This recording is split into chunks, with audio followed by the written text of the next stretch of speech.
money back. So all these people saying that they got the squeeze, I mean, that's I'm just Wait, calling what are you smart talking about with investment. Blockbuster? He's I'm making a I'm joke, guys. I'm full of shit. I want you to know that right Well, that's actually, it's funny that you mentioned Blockbuster because that was part of the thing that like everybody's like GameStop is like the next Blockbuster because Blockbuster's stock like ate shit obviously because Blockbuster went Right. out of business.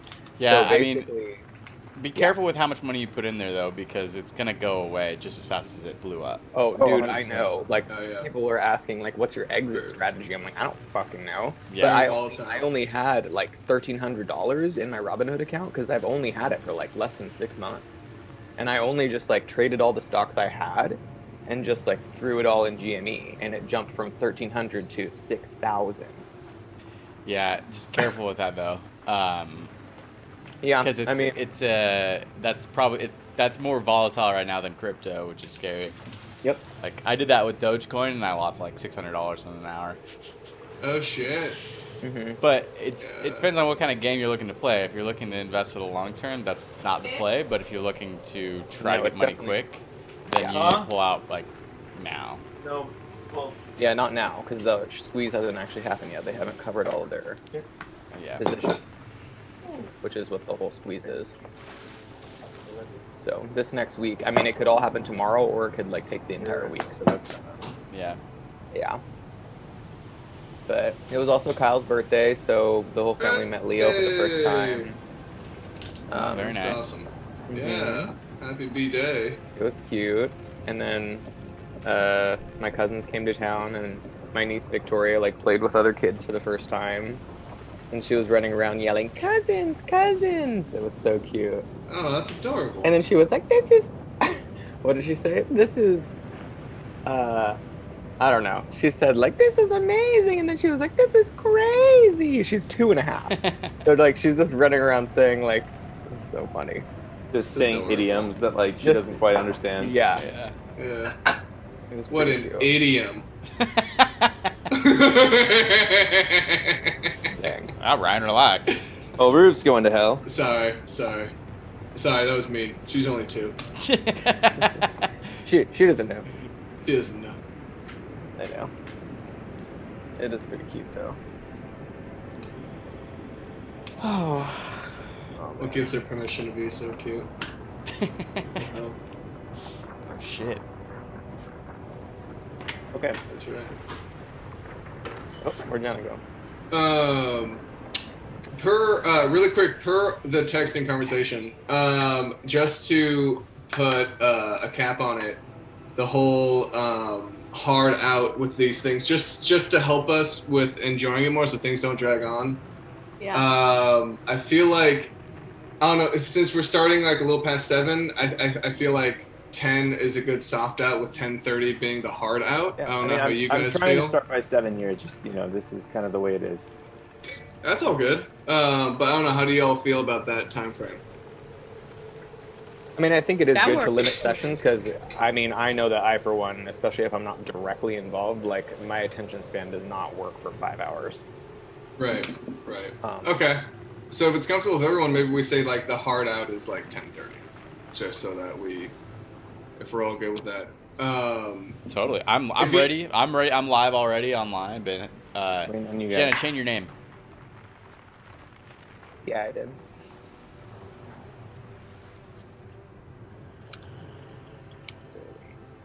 Oh, Okay. Sweet. All right. 100% Dude. there, Captain. Let's fucking, dude. After our epic battle with that shark, I'm feeling fierce right now. Let's get shit going. Feeling fierce. buddy. I'm feeling fierce. Is everyone ready to start here? Mm-hmm. Yeah, buddy. When last we met, Eve woke up to the triumphant sounds of Billy adapting his sword technique and a cold surprise. Veritan learned more about the buyer from Elro and their standing agreement. While Elro did procure a fine diamond for the elf, the 2 dwarven glass blades were rough at best. Billy and Eve caught up with Veritan at the docks, where they broke the news about Eve showing symptoms of frigid woe. To protect their secret, Veritan used an illusion to surround them with barrels as they discussed things. Alenia soon joined them in their midst and explained her symptoms as well. With two of the party afflicted, their need to get the easel crossed became even greater. Billy ran to the yard to attend to some errands, while Veritan continued to press Elro and passed on a private letter.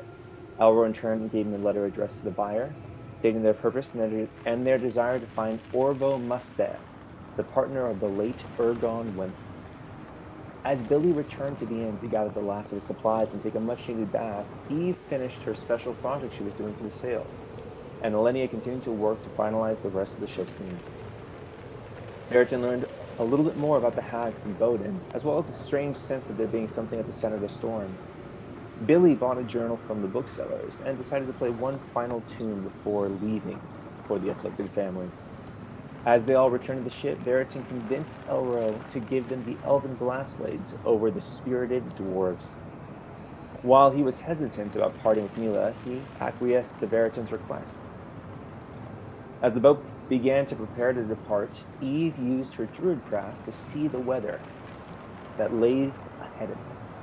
Sparks appearing in a cloud and a sudden gust blowing into the mainsail, filling it and revealing a beautiful image inlaid into it. A woman in a dress that flows behind her like water, with wind coursing through her hair, reminiscent of the scarred figurehead. With Bowden calling out commands from memory, and the ship leaving in a ceremonious fashion from port, the villagers' cheers could be heard echoing as they left the harbor. Avelina took the helm from Elenia to oversee the first leg of the trip, while the rest of the group attended Bowden in his quarters. Therein, he filled them in on maps from memory and taught them how to fight above and below water just in case. Veritan decided to review the ship's crew list with the captain, overseeing if there's any variations. As they went back on deck, Veritan looked under the boat to spur the mermaids to go faster, and noticed some dolphins moving away from the boat as Eve saw a large shadow in the distance. A giant shark surfaces, and the group called out warnings while tying themselves in. With Veritan shooting out a chromatic orb and Billy using dissonant whispers to turn the shark just too late, it knocked into the boat, causing damage, but only minimal considering. And with two more attacks of ice and discord, the shark turned, with Elenia calling out to the crew to fire the ballistae. Despite a brutal tail strike, one of the shots rang true, and Eve finished it off with a guiding bolt that blows it out of the water. In a matter of seconds, the battle was over, and the crew was stunned by how impressive these adventurers were performing. Turning to review the flotsam, they noticed pieces of sea spawn floating up from the shark's stomach remains. Citing the ominous signs, Bowden recommended that they anchor for the evening before braving the storm, with Billy working with Werbin on repairing the ship, and Eve noticing something downstairs. After following a rat around the hold, she heard shuffling from a large crate, wherein she tried to break it open, and Billy came in to help, popping up the side and spilling out a dwarven woman and a number of potatoes. As the situation became heated, Billy tried to take Volna's mace and cast Charm Person, managing to convince her that he was a dear friend. Veritan joined them, picked up her maul, dropped it in his cloak for safekeeping, and she began to relay the story of her brother Bertrand and why she needs to get to Easelcross to check in on him. Fearing the worst had befallen the delicate elf, she thought that sneaking on would be the only way to ensure her travel plans. With Veritan receiving some of the letters from Bertrand to Volna to verify the truth of things, she began to talk about the runes. Bertrand discussed the runes that he had discovered in the letters, as well as the yurt he managed to get in Syrian Lime. Accepting her story for the time being, they bring her up to Bowden and explain the situation, wherein he passes her care over to the glass blades for the rest of the crew to settle down in the meantime. Veritan decided to use rune to cast light on the center of the mast, illuminating the ship in the pale light of the first quarter of the moon, where it looked like it was floating in a sea of stars. And the only thing that disturbed that beautiful image was the disgruntled Volna, host Charm Person, making an appearance between the two glass blades before going back down below, struggling beneath the deck. As the evening's peace settled on the ship, the night watch began, and the rest of the crew fell asleep to the peaceful sound of the waves and a rumbling in the distance.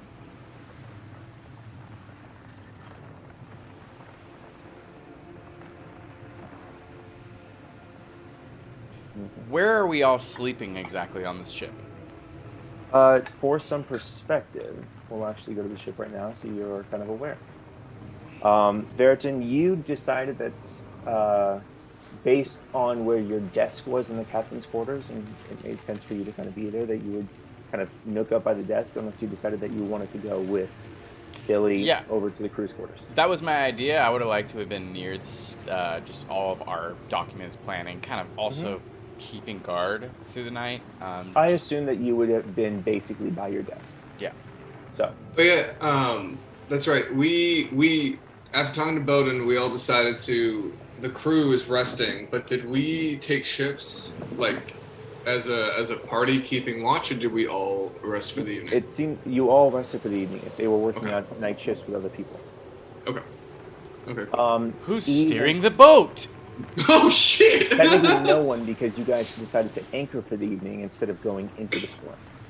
Of course. Oh yes, of course. Yes. Yes, I remember all of that. Very anchored. You are in the captain's quarters.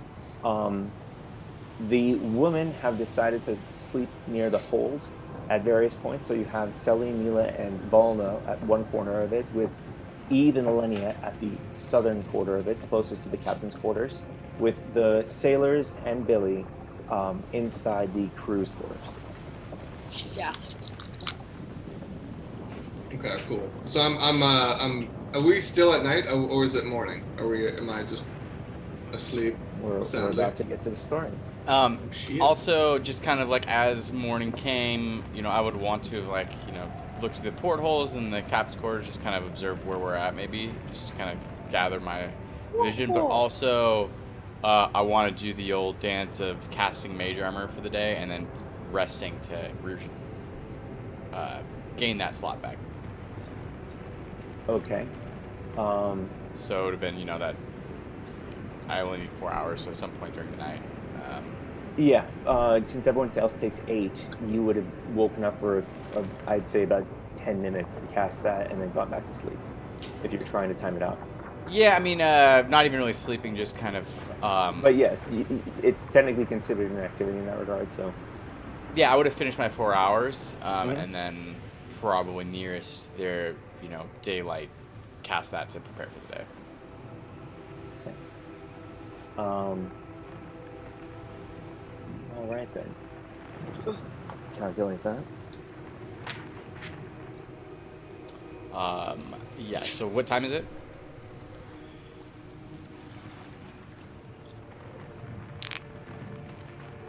One sec. I think I'm dreaming of a ship full of pastries. I'm lying on a bed of pastries. I'm on that ship wake too. up. I want to be on that one. You're on the... Yeah, for some reason, Veritan's there with me. I don't quite know why. What's up? Okay, Veritan, you are just finishing up your trance right now, and the rest of you are kind of coming to. You all... Die. Oh. You all come to inside the boat, and it is eerily quiet. You hear just the water kind of coming in on the shoreline. On the boat itself. Are you guys hearing this music right now or no? I hear the boat creaking in the wake of the ocean. Wait. Oh, I do hear that. Oh, I hear the creaking boat. Yes. Yeah, I hear the creaking. A welcoming sound. It is unusually quiet.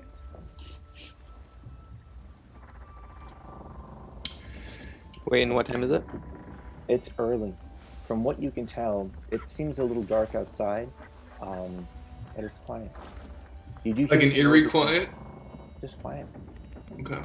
Like, is there crew members snoring around still? Like, everybody's here. So, Billy, you have woken up amidst a less quiet scene because the crew around you are it looks like there are the four humans that are all in the hammocks around you, snoring and passed out. It's a natural feel for you. Yeah. I'm gonna try to do my normal morning routine amongst all this.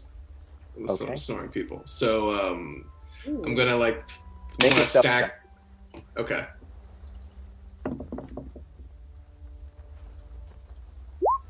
$19.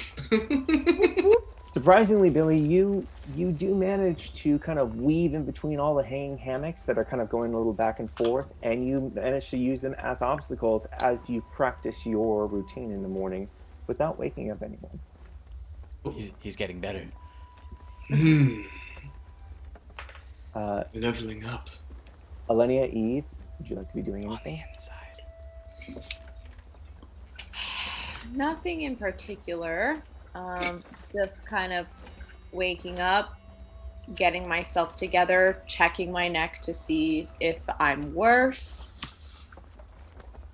As you look into it, it seems like whatever you have right now feels around the same as it was yesterday. Okay, that's what I figured. Good. That would be the first thing I would do too, is maybe look at my hands, observe myself. And we'll say that since the two of you are together at this point, that you would have kind of helped each other out and looking at we observe each other. Exactly. Yeah. And so for the most part, you both deduce that while you are both slower, your movement speed is still about 25 feet instead of your normal. At the same time, nothing else feels so different. It's chilly, but it's not that bad. Okay. Right. Now, when you say eerily quiet, what are we hearing? I mean, it is nighttime, so everybody's sleeping. But what makes it eerie? It's not necessarily nighttime. It's early morning at this point. What's eerie about it? Make an insight check. Okay. Yeah. Yeah, I was gonna ask, is there anything different than what I'm used to being out at sea? Or is it just I feel pretty at home with all these snoring sailors around me? 17 across the board. Oh, shit. It feels just...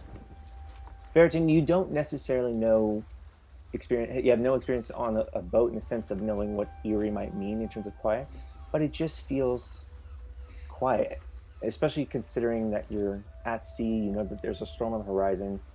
It's just a little odd. And you hear creaking up on the deck, but for the most part, it's just kind of quiet. Does it feel pretty wavy? No, it's actually a little smooth right now. It's kind of high and low, but the waves feel a little bit more at ease. It's not like you are getting assaulted by waves. Do I feel uneasy about an eeriness or not? You just get the sense that there's something just quiet. It's not like you hear any birds, you don't hear anything else. The crew just kind of seems quiet too. Okay.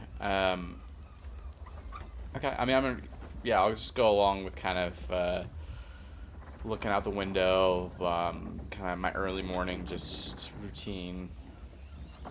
Okay. I wouldn't think it's eerie if it's early, everybody's possibly sleeping. There actually are no windows in the cabin. And no doors. Oh. The Kalypso does not have any windows. There was windows last time I was in this room, when I did my check in here with my blade when we first got on the boat. And I closed all the windows to make sure it was dark. You are right, on above the desk in the back. Yeah. So you're looking through at the rear of the boat right now. Yeah. And so from the rear of the boat, looking out, you can see again just in the distance. It looks like the clouds have kind of come in a bit more, but overall, it doesn't feel unnatural in any sense. Looking out from the rear. Got it. Okay. Well, if it's still early and I do see maybe a little light, I'm gonna begin to go up on top deck with Rune at my feet, kind of pacing with me. All right, Just and you make your way upstairs. give a gaze. Does anyone else do anything? I want to go upstairs also. Yeah, I think I'll go upstairs too to see if there's any grub. They would be making it downstairs, Eve. Oh, But I see that food is on your mind. So Eve goes upstairs thinking that food is to be found upstairs, and Veritan, you meet them on the staircase as they all kind of head up. And as you all come up from above deck, you do notice that it just is kind of quiet, and it's pretty dark still. The clouds are overhead. It's overcast. The lights are still kind of on from the ship. Um, you notice that uh, the crew does seem to be kind of like watching out over the water as you look up into the rigging itself. The new crew seems to have been taking the night shift, and they're all kind of just whispering. It looks like up in the railings above, and then it looks like the twins are also at the helm, just kind of keeping an eye out, but again whispering amongst themselves. And the first thing that you all notice as you walk up on deck is that they're all looking in the same direction. I'll put my hood up and just kind of put my hand in my pocket and just go and lean over the side that they're facing, I suppose. They're all looking directly ahead, and you notice immediately that there is a wall of fog right in front of the boat that just extends up into the clouds, and it just feels like it extends out far to the right and far to the left. what is that? Not quite sure. Hmm. Is it... And it's not moving? It seems to be kind of like almost wispy, but floating in place, and it almost feels, looking around, like you see the clouds kind of above you, but it doesn't seem to be kind of moving anywhere else. It genuinely looks like a wall of fog. I've never seen anything like this. Yeah, neither have I. Can I climb the center mast to see if I can gain any perspective Absolutely. above it? Eleni, with your skill, you know your way around ships. Mm-hmm. You immediately go for the side rigging, head up, go right into the lookout's position. Go ahead and make a perception check with advantage.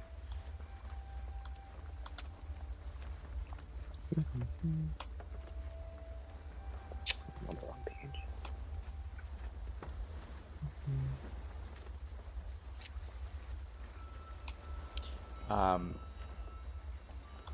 How far from the boat is it exactly? Does it seem like? Looks like it's about 40 feet.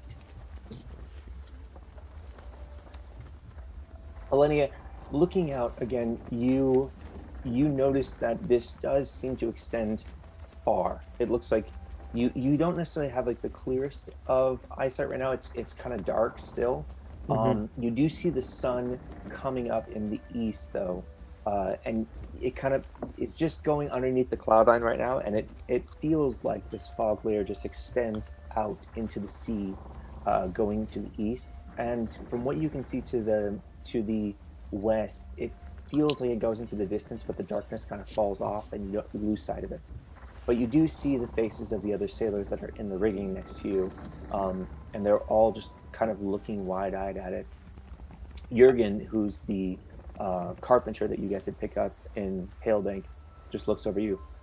I kind of came in, and I don't know, like perhaps in the middle of the night. Only we couldn't see out that far.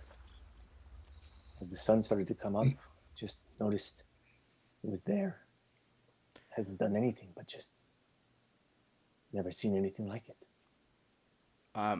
As I'm kind of observing and watching Elenia speak with these people upstairs and kind of the whispers going around, I'm gonna, as Rune was sitting on my shoulders, crawling up from my feet, I'm gonna turn to Rune and be like, Rune, can you go and get Billy for us? He might want to have a peek of this.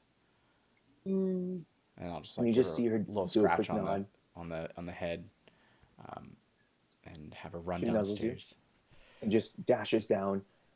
Billy, as you're doing your exercises downstairs, you notice immediately Rune just kind of coming up, and making eye contact with you, kind of perching up onto the table nearby. And Rune. Hello. Would you like to watch me do my exercises? This is Veritan. Veritan, is it you? Are you trying to tell me something? And Rune just shakes her head no. Okay. And then just looks upstairs. I want her to like pounce off the table and just kind of turn back and look, and then just run up, and hopefully that catches his attention. I'll follow Rune up. By the way, if this eeriness having like obviously spent a lot of my time on a boat, is there something like different about the quiet that I feel? Billy, it just feels weirdly peaceful, but like in a way that doesn't make sense for having been right before a storm. Right. Okay, cool. Anyway, I follow Rune. Okay. Follow Rune up. And Rune would have come and kind of ran up on my shoulder again, probably getting my attention to Billy, I would assume. Billy, when you come up, I'm just gonna look at you and then go like this. Wingate. Wingate. I follow Eve's hand toward whatever she's pointing at. What am I saying? Billy, in looking out, you see a phenomenon that you have never seen before. It looks like it's a wall of fog about 40 to 60 feet off from the center, from the, not the center mast, but the, I can't even what it's called right now, but basically the pole at the front of the boat. And it just extends on either side, and it just goes up into the sky. Alenia, did you do this fog thing? Is you? No.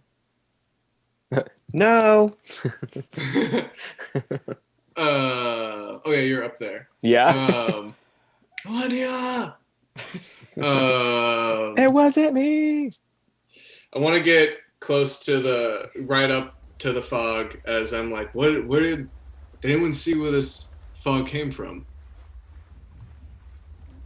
No, just are you kind of next to us at this point?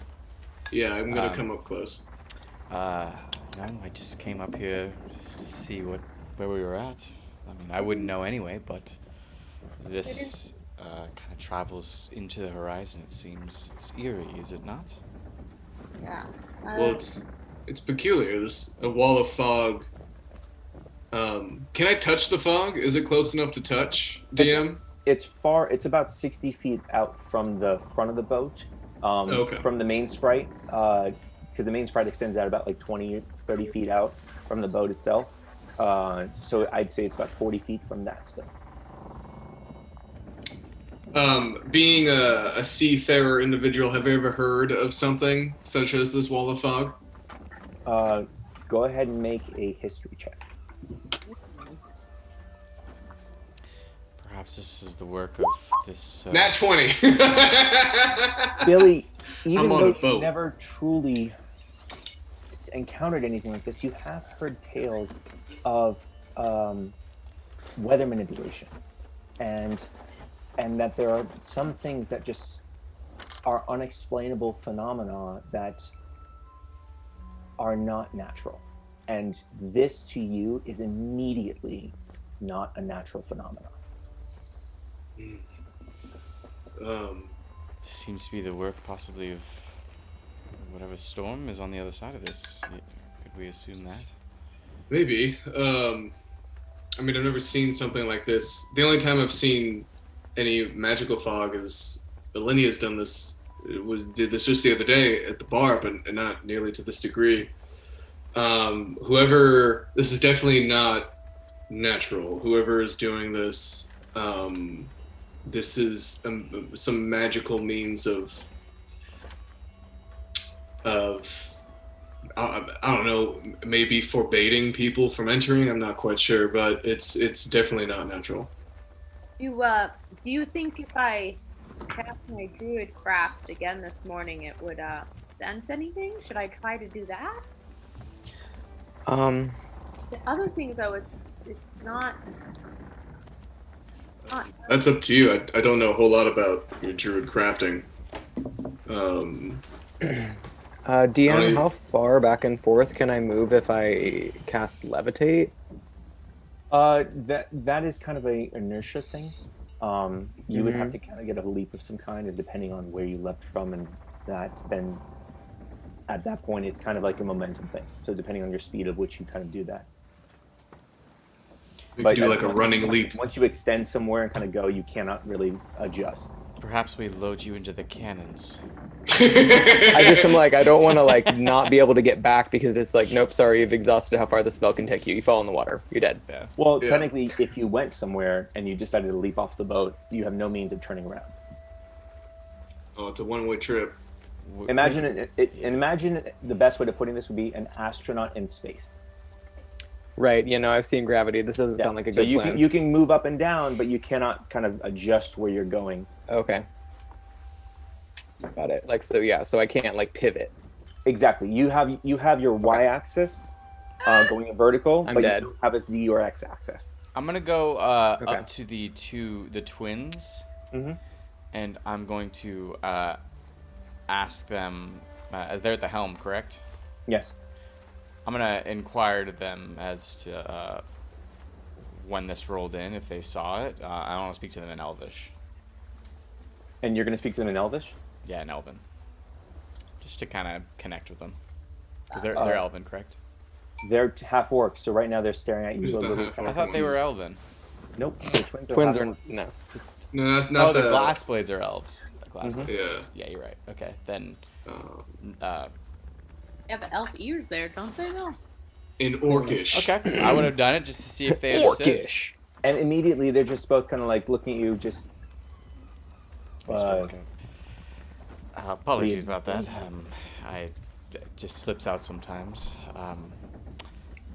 By any chance, do you know? Did you see this roll in this morning? Well, we can't see out that far in the dark, but between us and mainly crew with dark vision, we decided to keep up deck. We did shifts between me and my brother here, as well as the dwarves and the elf up top. And from what we can tell with all of us, it just kind of appeared right at the edge of our vision. And only with the sun coming up just a little farther out, we just started to see the wall appear. Almost came in the middle of the night. Interesting. Never seen anything like it. The fog is toward the bow, like ahead of the bow, like where we're going. Yeah, so correct? the main sprite is the term for the bow at the bow, that beam that goes out. It juts out. Exactly, that you have kind of like other sails connecting to. So the ship is dead, like looking straight at this thing. Okay. I think it's if you're getting them now, it's time to tell Bowden on the little chance to rest, I guess, before we started this. But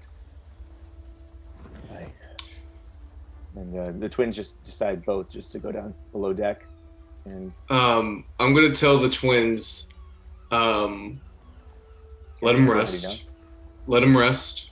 He can't see this anyway. Yes, but he should know what is going on. He should know.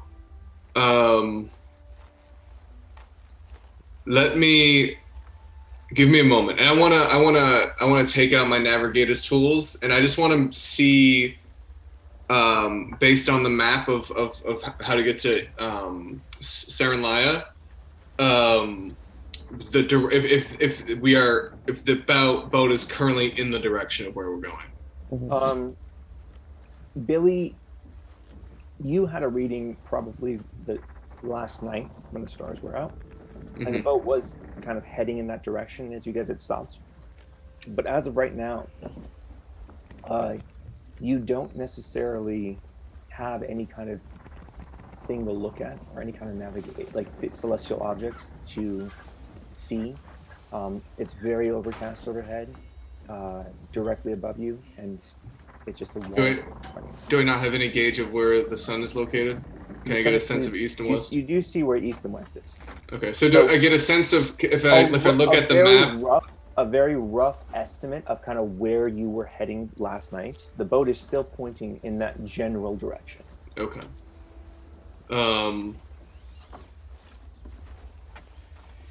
Fuck it. I kind of just want to go. We got to tell Bowden, and the twins just go down below deck. Tell Bowden that we're gonna start casting off, and let him know that when he's ready, he can come on up. Okay. I don't think that's your decision to make, Vlad.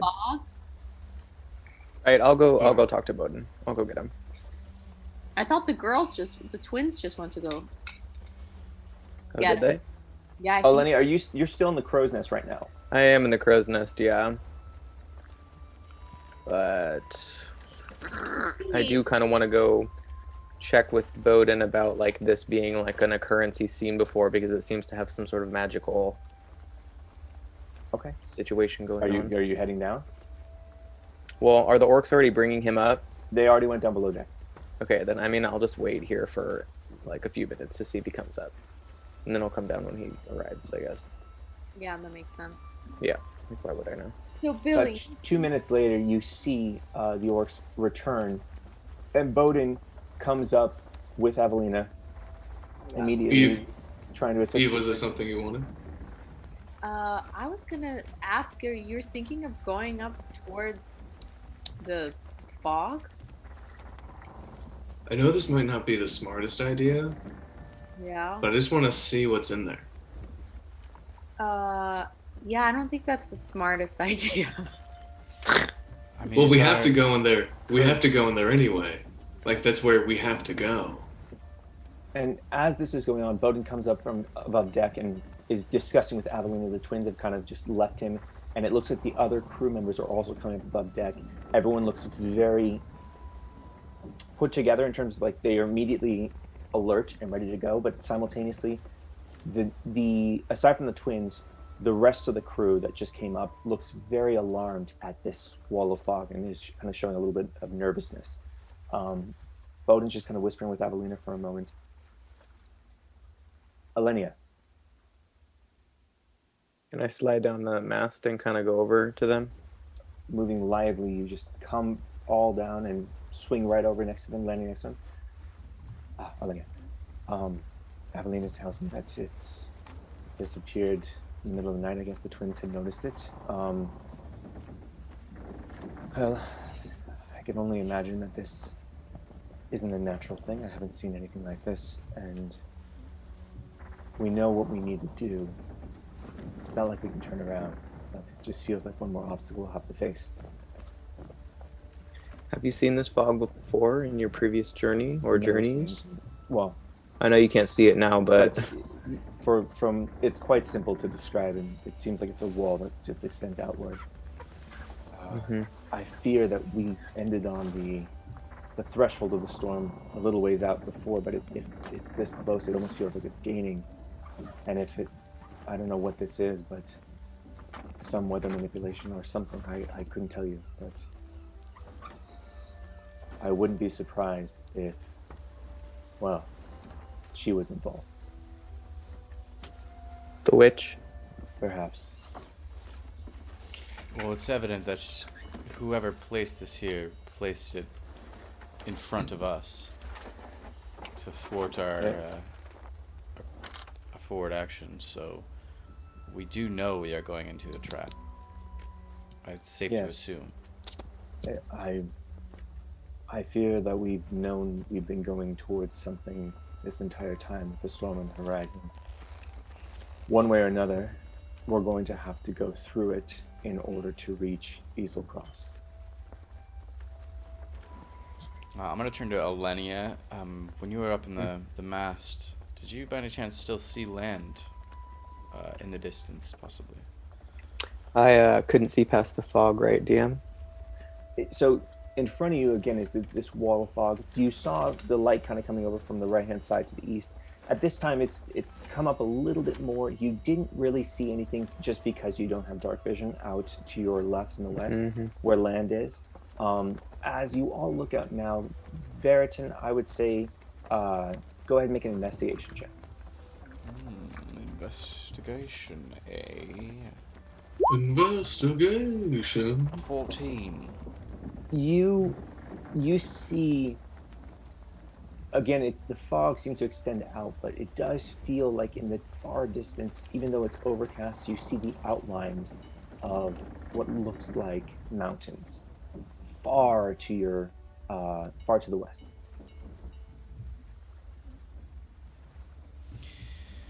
We used to have the view of the land. Is this something that we should maybe travel closer to land to guide us through this, possibly? Would that be a safe course of action? I mean, bringing the ship a little bit closer to the shore to guide us in the right direction. Yes, as we're following the coastline, regardless, perhaps if we just place ourselves a little bit closer, that might be safe for us. What do you think, Bowden? I hear the logic in that, but the concern that I would have is that if there's fog ahead and it's thick, whether there's land or not, I don't know if we would see anything. And worse, there's a higher chance of us running into something. Yeah, we wouldn't want to run aground getting too close to shore. Yeah. Well, I'm not there. Yes, I suppose you're right. You've sailed these waters many times, though, haven't you, Bowden? Yes. I will say this.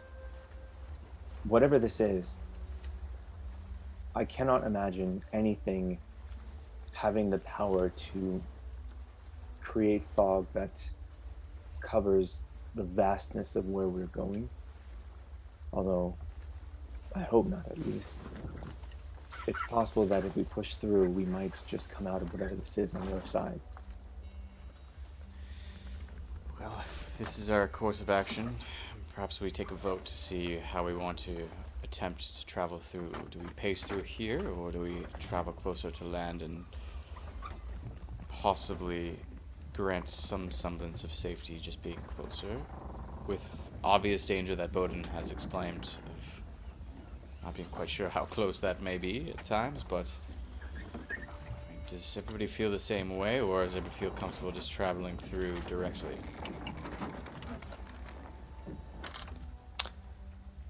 At this point, you all are kind of part of this conversation. Okay, because I've been pretty in it. Right. I offered my advice of what each course of action might contain. While there's benefits to both, there's also problems with both.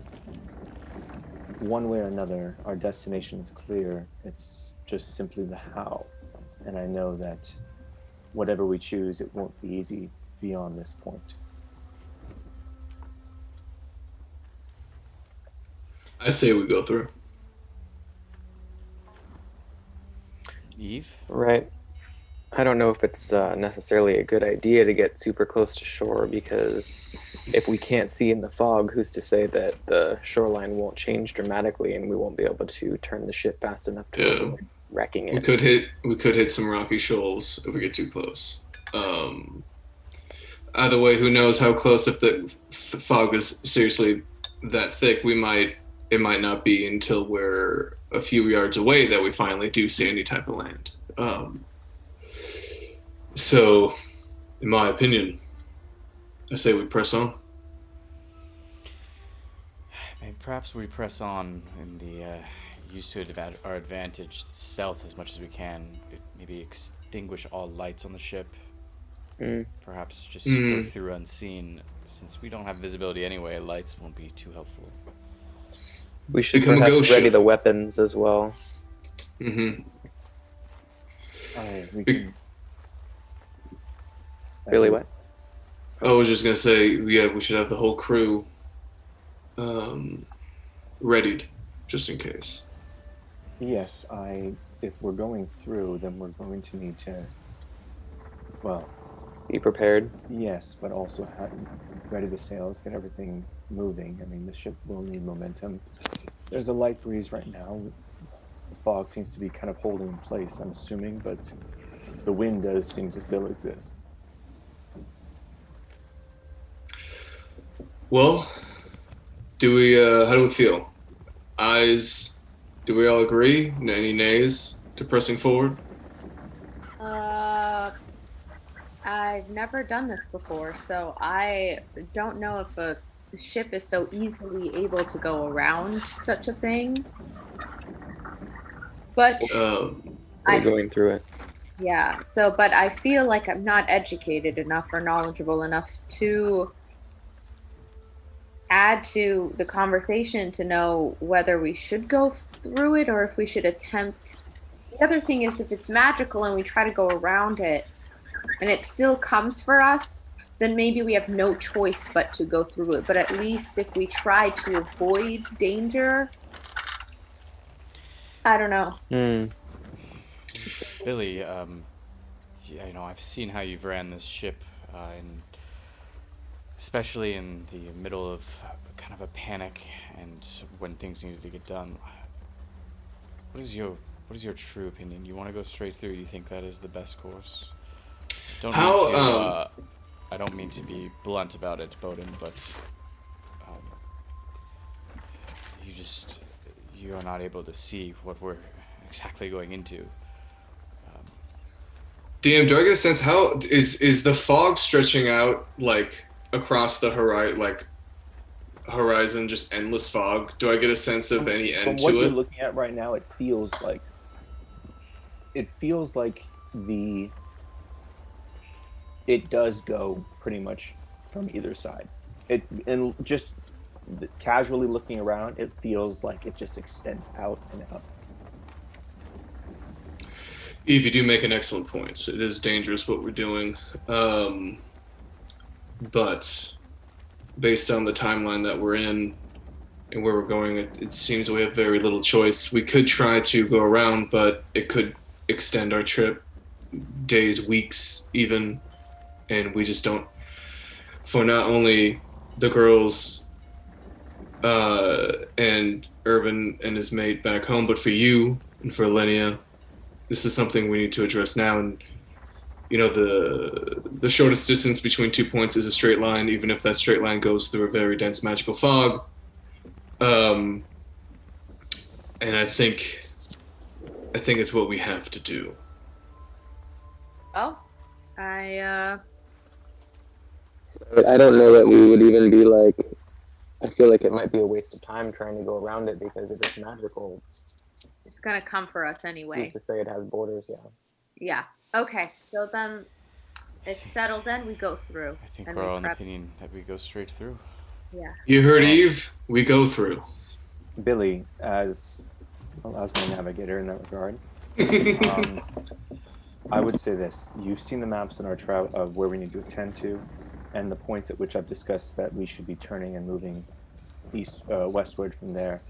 But it might be hard to navigate once we're in the storm. So start keeping an eye on things, and if there's any chance that you might get, make sure Don't worry. to take it. I'll keep a keen eye out. Don't worry. Okay. With Elenia by my side, steering, I have faith that we'll be fine. Very well. Shall we All right. raise the anchor? We shall. Raise anchor. I'm all in favor of it. Hoist the sails. Get to it, lads. And all the crew Do just this. suddenly just goes immediately to their jobs. And you see them all just kind of disappear up into the rigging in various parts of the ships. By any chance, do we know how much ballista ammo that we have on this ship? And I'll just inquire to Elenia and Billy. Kind of I think I would. I think I would know that, right? Would I know how much ballista we have, DM? The ammo on the ship? Yeah. You had, I believe, 25 ballistae. 25 rounds, I would say. And we used 2 during the shark battle. We have 23 after the battle with the shark. We have 23 rounds left. Hopefully that'll do us fine. Luckily, we have some other ammunition on the ship in the form of Magic Man over here. and our absolutely gorgeous druid. And so I have a feeling that even if we do run out, it wouldn't be the end of days. Just want to account for everything that we can have ready for whatever we're getting into. And We should have 2 people man it, yes. as you're saying this, the ship starts to just move forward ever so slightly. Everything feels tight. The sails are holding onto the wind, not fully taut all the way. It's just like a little loose push coming in, and then they just tighten up a little bit as a breeze just pushes it forward. But you can tell there's just like a tenseness, a stillness kind of in the air as everyone's just looking at this fog coming in, and it begins to engulf the ship. As we before we enter the fog, I do one last look up to get my bearings of where we are. Go ahead and make a perception check. 21. This boat loves you, man. Boat fucking loves me. I really rolled this good on the boat. Billy, in looking up, you have about 1 minute before you're about to get engulfed by this fog, and there's this strange, like kind of the clouds just part for a moment, and you do see some stars overhead, a familiar looking constellation. Some early morning stars still out. The sun is just coming up a little bit, but there's still like a bright one up in the sky. It's a familiar constellation to you that you do know. Okay. What's the constellation? What is the constellation? It is the Nunya business constellation. Oh yes, guys, we're fine. None of your business is up in the sky. Yes, directly on track to Nunya business. I will also write that down. Yes. Yes. Nunya business smiles upon us this morning. Blessed it's be a the water Nunya sign. Business. It's a water sign, in case you're curious. And you guys merge through the ship, through the fog, and it just engulfs you for a moment. As we're in it, what is our depth perception? Can I tell? Can I still see from the bow of the ship, the helm? Can I see the front of the ship? You can see about halfway. Oh, wow. Your vision right now is about 30 feet on either side of you. It is thick fog. All right, I am seriously. I'm being super perceptive. I'm very about my role as navigator. I am just really looking out everywhere of where we're going. As you're traveling through this fog, what's everyone doing? I'm gonna go whip the mermaids down below just to speed them up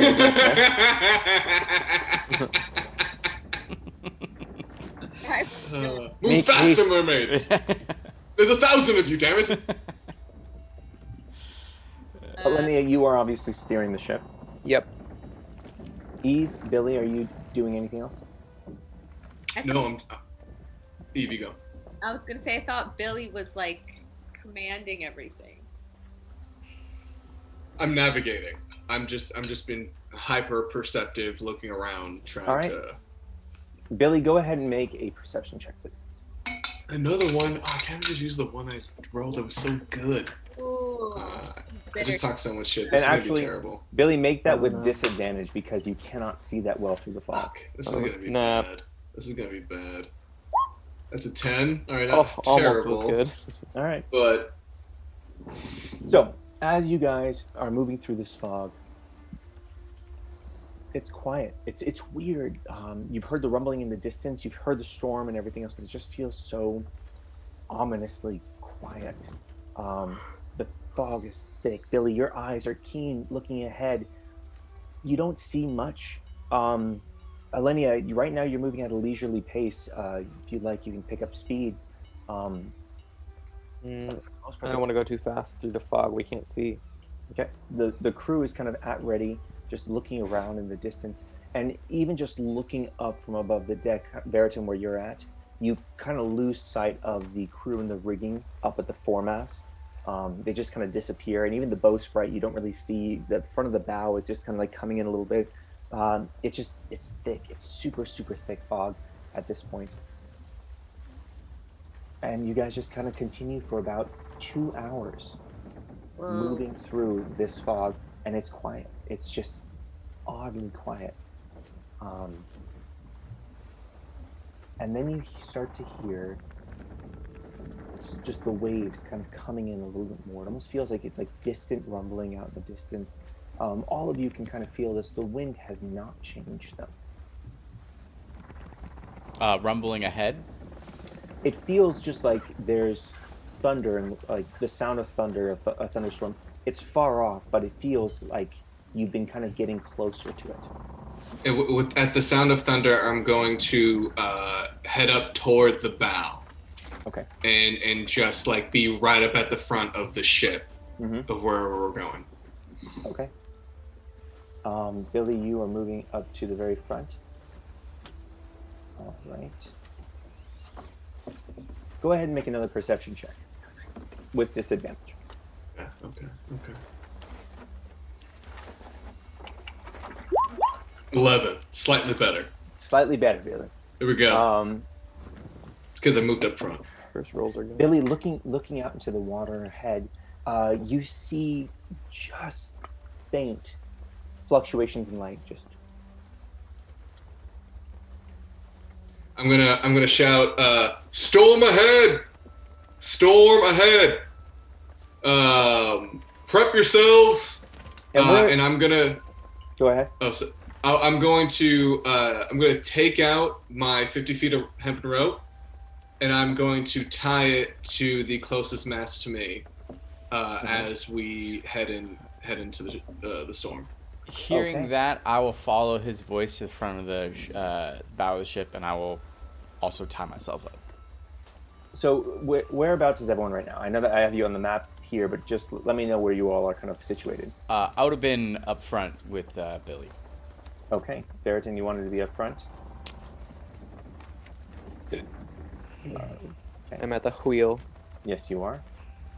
The wheel. Eve, where are you?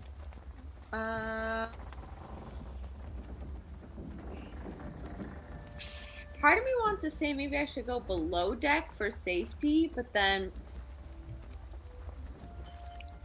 Scaredy cat. can I stay where I am actually? Is there a place for me to tie myself or no? There's a mast right in front of you. Great. I'll stay right there because, Okay. So Veritan, you and Billy, where are you tying yourselves to? Because there is the foremast right here. Otherwise, you can go into the it's the crank. The anchor up. Yeah, the crank. I was gonna tie myself to this guy right there. Perfect. Okay, so the two of you are there. Yeah. I will start to tie myself and be like, Billy, do you mind helping me? Yeah, so I'll get down and I'll tie Veritan up. I'll securely tie him to the thing, giving him as much length as possible with the rope. Perfect. Like I did with myself. Okay. Thank you. You have about, with the tying of both the front end and the back end, you guys are down to about 35 feet of rope. Okay, cool. That's like pretty much my distance anyway. So. All right. And as you're coming in, sorry, how tall is the boat from the waterline? Like how many feet up? Yeah. The boat is about 10 feet off the ground, or off the waterline. 10 feet. Like a story. Okay. Like it's a good size. I mean, there's so much below deck, and then there's still like with the railings included, it's about 10 feet. Got it. Okay. So as you guys are kind of coming in, again, you see just like this pop, pop. Billy, you do see that the lightning in the distance, this like light that you kind of are seeing, almost seems like it's getting just a little bit closer as this is happening. And you guys begin to hear thunder visibly coming from the distance. I'm gonna take out my rapier, and as we're coming closer, I just kind of squeeze it, and I get in. I just brace myself, knowing the last time I was in. I'm mentally preparing myself. I will reach into my satchel, and I will pull out a diamond that will go between my fingers. Okay. I also I want while I'm perceiving things, I'm looking out for a wrecked ship. Okay. Again, just feels like the light's just kind of getting closer to you, Billy. Okay. I just stand there and let it happen. And I'm just gonna look over at Billy to see if he's nervous or not, and I'm gonna close my eyes and I'm gonna listen. That's what I'm gonna do as we go. I'm gonna take a step back from the rail, as I would be getting nervous at this point. Where are you going? I'm gonna take a step kind of towards the mast and just kind of grab onto the mast casually, so I don't look like I'm like hugging it. Yeah, I'm still above deck. I'm with Billy. Yes, but so you guys are on you're on the raised front, and the mast is down kind of behind you, down below. Oh, didn't we tie off to this? Yes, yeah, that's like that is basically where you crank up the anchor. So I'll just go and grab onto that. Okay. Yeah. I'm as forward as I can be on the ship. All right. Billy, light just starts flashing kind of closer and closer, and then suddenly the fog splits and you just look out, and it is just this vast swirling sea that you are looking at. Billy and Veritan, go ahead and make a dexterity saving throw. Yeah, let's do this. Oh no, it's an 8. I am tied to the boat. Okay. Dexterity. Did you roll a dexterity? Oh, there it is. I did. I rolled an 8. Rolled an 8. 15. Okay. As you're all looking ahead, Alenia, as you're just kind of coming from behind, you just see this, like, Billy has just disappeared. You just see the edge of Veritan, and you see this light just come down right on the front of the ship. Billy, you take... Fuck yeah. I'm resistant as a blue dragon. I am resistant to lightning damage already. Damn. Are you? I am. Yeah, I have resistance to lightning. Damn. Because I'm a blue dragon.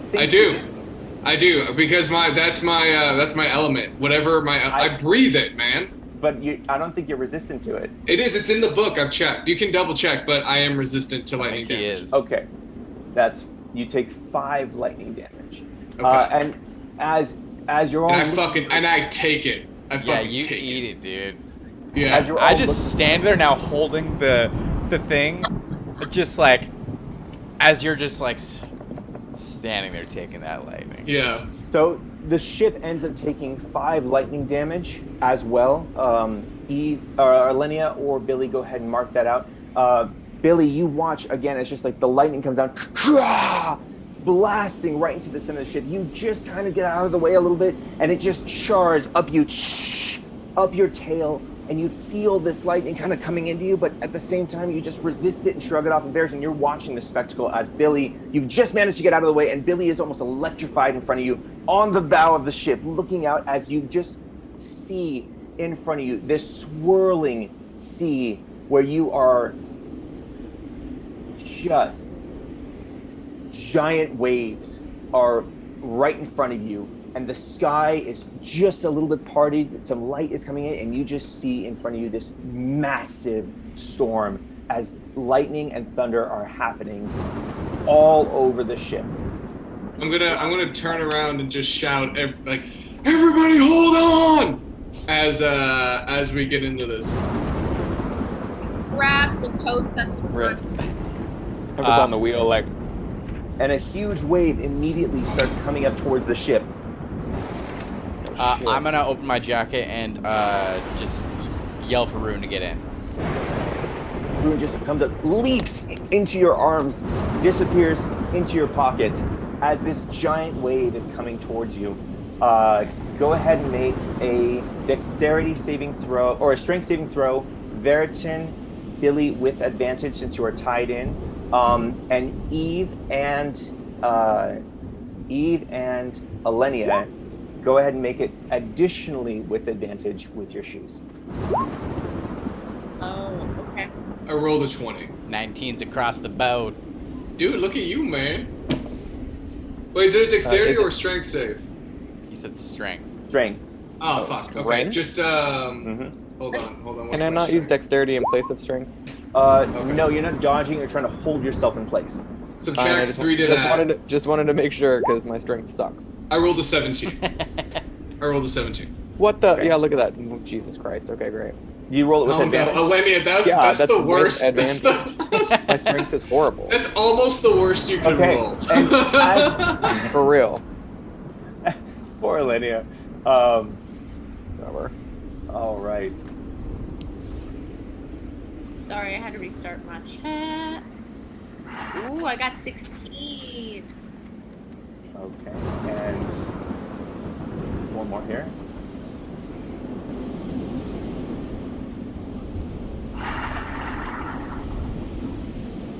All right.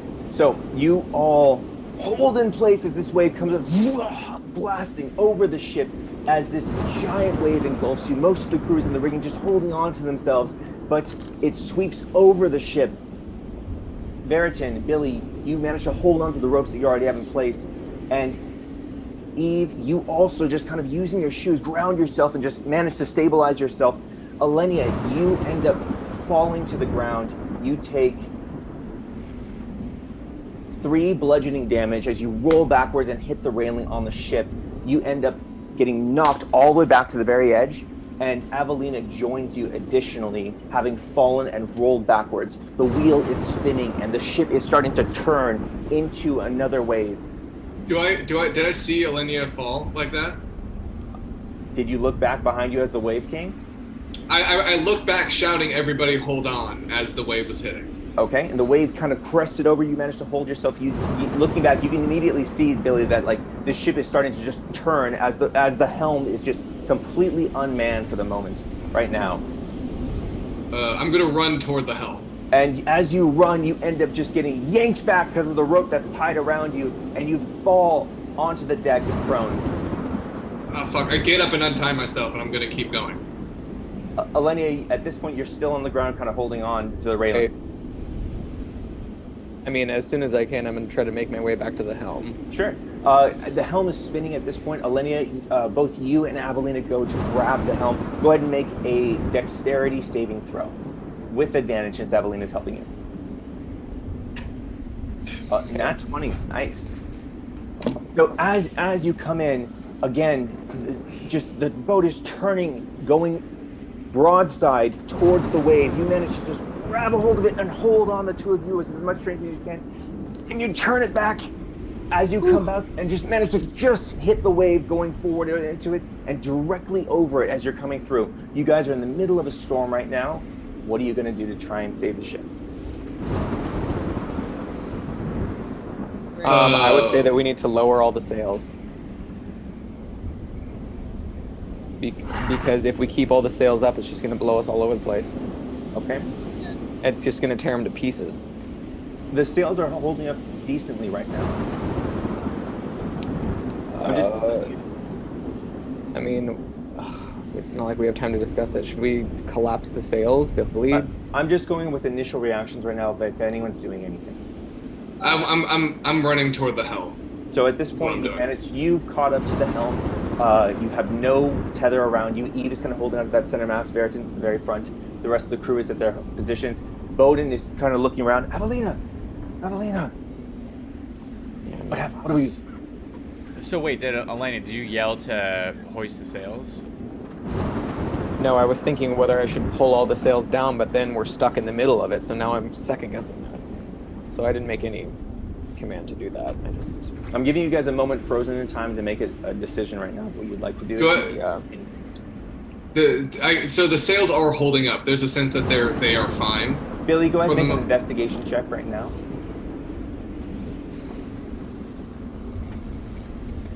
And I'm gonna prop 13. myself up, still holding on, and look ahead.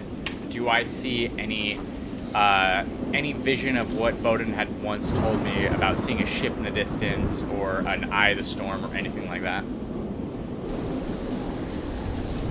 As you looked out, Veritin, you just see again in the distance. Go ahead and make a investigation check. Bet you rest. Oh wait, sorry, that was not investigate. That was totally not even anything. What? Sorry about that. Pressed a button. 24. All right. I think it's actually the same modifier. Well, it's 24. Yeah. I mean, But, all I right. fucked that up. Yeah.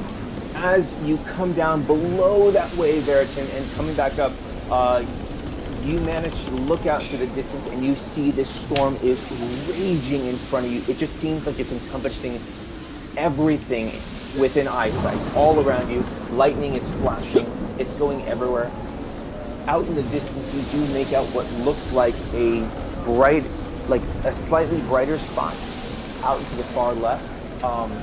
You also see land at this point. A little bit out in the distance, you just see those mountains that you had looked at earlier, just kind of like silhouetted against like a mixture of fog, overcast, the rain coming down. It's a hard sight to see just right now. Just everything going on. I see land, like as in like mainland. Mainland. Oh, okay. It is far. You guys are still out miles and miles out at sea at this point.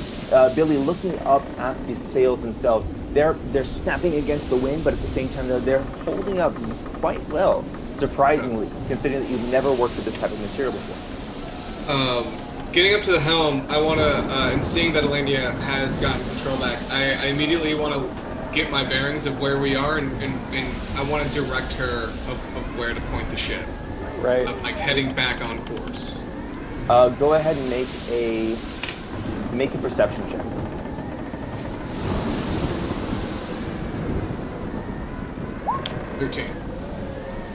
As you look at you kind of get an idea of where the light's coming from through the clouds, but it's not really. You just get a general idea of where sunlight's coming from, but you don't really see the sun coming through the clouds themselves. It's just hard to get a bearing on everything else. But you do see where land is and where vaguely where sunlight is. The land. Do I get a sense that that's still.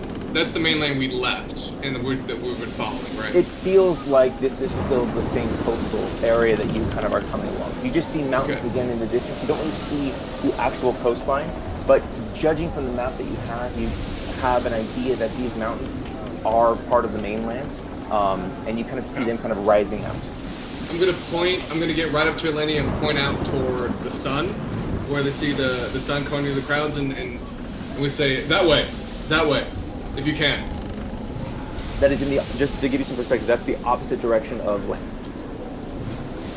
Right, but does it seem close? Like how far away does the sunlight You're not seem? looking at the sun, you're getting a feel of like kind of sunlight coming through clouds. So it's like, if it's overcast, you get an idea that it's like, there's a little bit of directionality, but not much. It's lighter to your right, it's darker to your left. Okay, I want to get a sense of where to go. And if I don't have that sense right now, then I'm going to tell her. Do I get a sense of where to go or no? You go ahead and use your navigator's tools, and I believe that would be with investigation. Oh man, I've never done that before. My navigator's tools. So if you click on it, then you can use your... Right. With investigation, with that would be intelligence. Actually, no. Go ahead and do it with insight. Well, I can't do insight is wisdom, so I can only pick the main ones. So it would be wisdom. So it'd be 11. Okay. You get the sense that you're going in roughly the right direction. At this point, you know that being at sea, you don't necessarily need to go in an exact straight line for things, but it feels like you're heading still towards where you need to go, in give or take a bit. Okay. There's a large margin of error, but at least in terms of just like a straight kind of sense of where you're going, it feels like you're going somewhat in the right direction. As I Do I see get a that, sense? oh, go ahead. I was gonna say, sorry, I'm bogarting. Do I get a sense that if we keep going down this path, we're gonna get struck by lightning, like for a while? Make an insight check.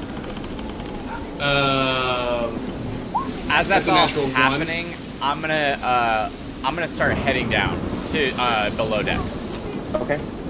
I have enough rope to get me down to where I would be getting down, and I'll untie myself and maybe like tie my rope off to a railing on the staircase, so that way I can come back to it. Okay.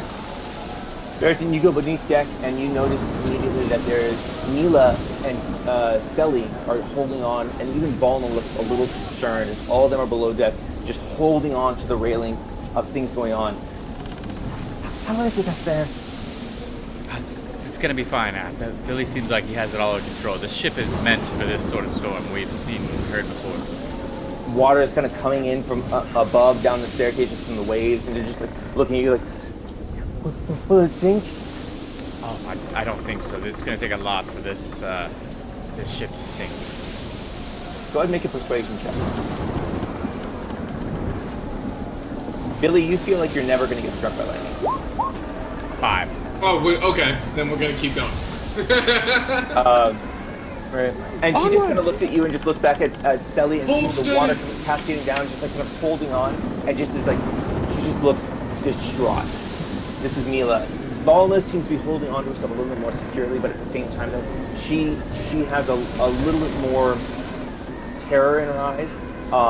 But she's holding on, and it almost seems like she's helping support Mila at this point. I'm gonna kneel down as like the boat's shaking. I'm gonna get up to them, and this is when I'm gonna start speaking in Elven to them.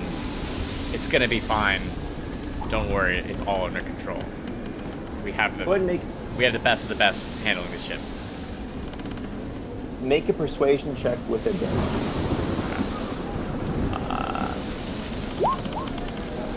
Nice. And while Okay. they still listen to you, they're just not convinced, holding on to the railings, and they're just kind of checking out at this point, just like breathing heavily. Back up on deck, Billy, you have kind of conveyed your message to Bowden. Billy, wherever you think we need to go, just go. Yeah. We have to. I'm push telling through. Alenia to hold fast. Okay. You guys are heading straight ahead. And Alenia, go ahead and make a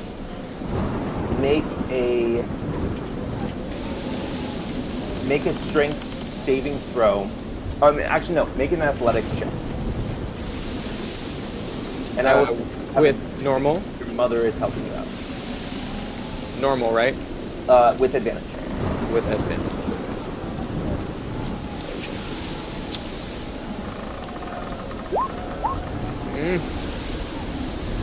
Crap. You guys managed to just kind of hold on to it, but at the same time, the boat is now shifting a little bit, kind of back and forth. You don't quite have a grasp of the helm itself to hold that position. You're kind of just dipping in, dipping out as the waves are picking up, and you're losing sight of where you're going a little bit more. Billy, where are you right now? You're by the helm?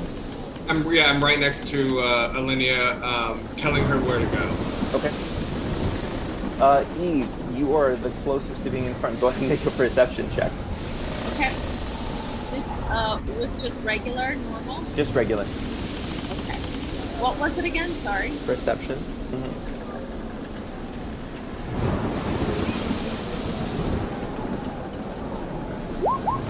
Yeah. Oh, yeah. Looking out into the water as the waves are kind of shifting up and the boat's swirling, and there's no real sense of like kind of where things are going. The light is kind of coming down overall, like the storm is happening all around you, but the lightning is kind of illuminating different parts of it. And as the lightning flashes, you see on the waves in front of you this huge wave coming in.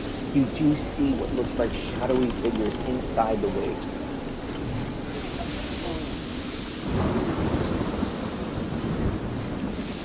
The sea spawn. It's the sea spawn. Well, I can't tell anyone that right now, right? You can do whatever you'd like. You have noticed this just kind of from the lightning coming in. Can I tell what type of shape? Like, is it kind of like a swimming shape, like a fish, or is it like a humanoid? Go ahead and make an investigation check. And I'd say with disadvantage, just the lightning flashed and you kind of didn't see it after that.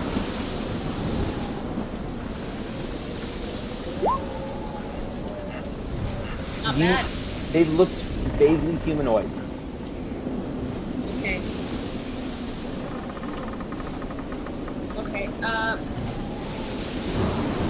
Who is Veritas the closest person to me? No. Barris is down below deck.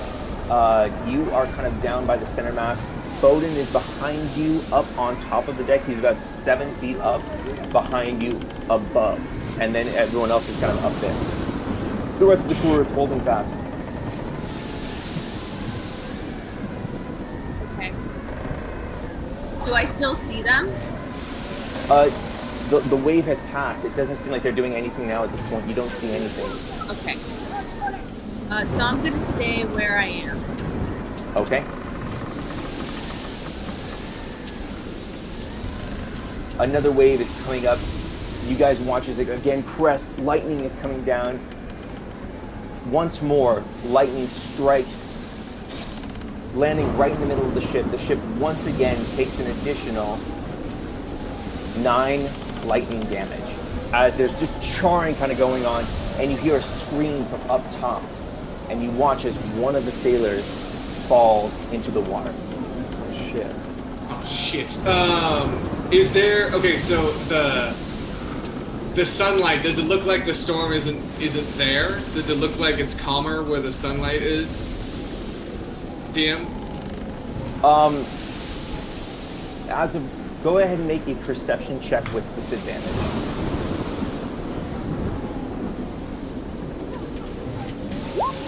7. You can't really see much right now. There's just like a faint layer of light. It almost is like, at this point, it's almost like moonlight kind of coming in just because of how dim the lighting is. You're just seeing out, the lightning is flashing, so it's giving you kind of more illumination at different moments across the sky. But overall, it's just very hard to get a gauge of like kind of where things are. And you just hear shouting from up deck, "Man overboard!" And you watch again as hands kind of crawling up above the water. Hands crawling up above the water? Of like the guy who fell over? Oh!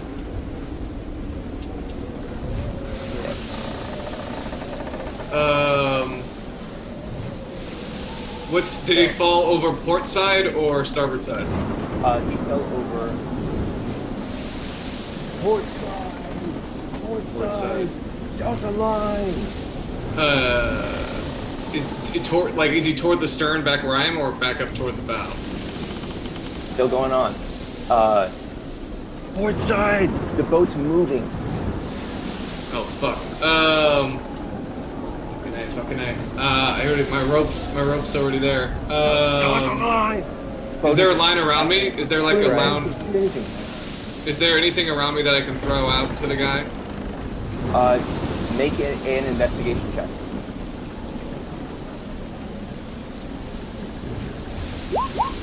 Oh, sorry. It's a 13, unless it's with disadvantage. It's not with disadvantage. Okay, so a 13. You just see some barrels and various kind of floating around. There's the ballista in front of you, but other than that, you don't really see anything else aside from the few barrels. The rigging is kind of tied down for like going to the mast from where you are right now. All right. Do I have a rope near me? Do you have a rope on you? I have a rope on me. How long is the rope? I believe it's 50 feet of hempen rope. Okay, so I'm gonna take the rope and I'm gonna tie it around my waist as tight as I can. I'm gonna hand the other end to Billy and I'm gonna tell him to tie me off. Okay. Okay. I tie her to the closest thing I can tie her to. And before I'm even sure he's done tying it, I run and just jump over the edge after like the fallen sailor. Okay. So you all watch as Elenia, who's been managing the helm with her, Avelina, just looks at her mother and then looks at Billy, grabs this rope out of her pack, ties it around herself in a quick knot, tosses it to Billy and just gives it to him, and leaps off the bow into the dark, murky waters that the waves are cresting. Just a total John Smith moment. Elenia, go ahead and make an investigation check. With advantage or disadvantage or Just a normal one. I'm gonna tell Abelina to hold the helm, and I'm gonna go over and look out for her to try to help pull her up when she's ready. Okay, so Alinea, as you jump off the back of this boat, there's a lightning flash in the distance, and you see the sailor that fell over, kind of silhouetted in the water as he's there. He's about 30 feet behind the boat right now as it is, and the boat is still moving forward. You manage to leap out, you're in midair, and you're about 15 feet in midair right now as you are going towards him. Okay. And So- you want it into the water. You're about 20 feet now out from the boat. The boat is shifting kind of further out a little bit behind you as you're now swimming towards him. Okay. He's just going towards you. Go ahead and make a dexterity saving throw.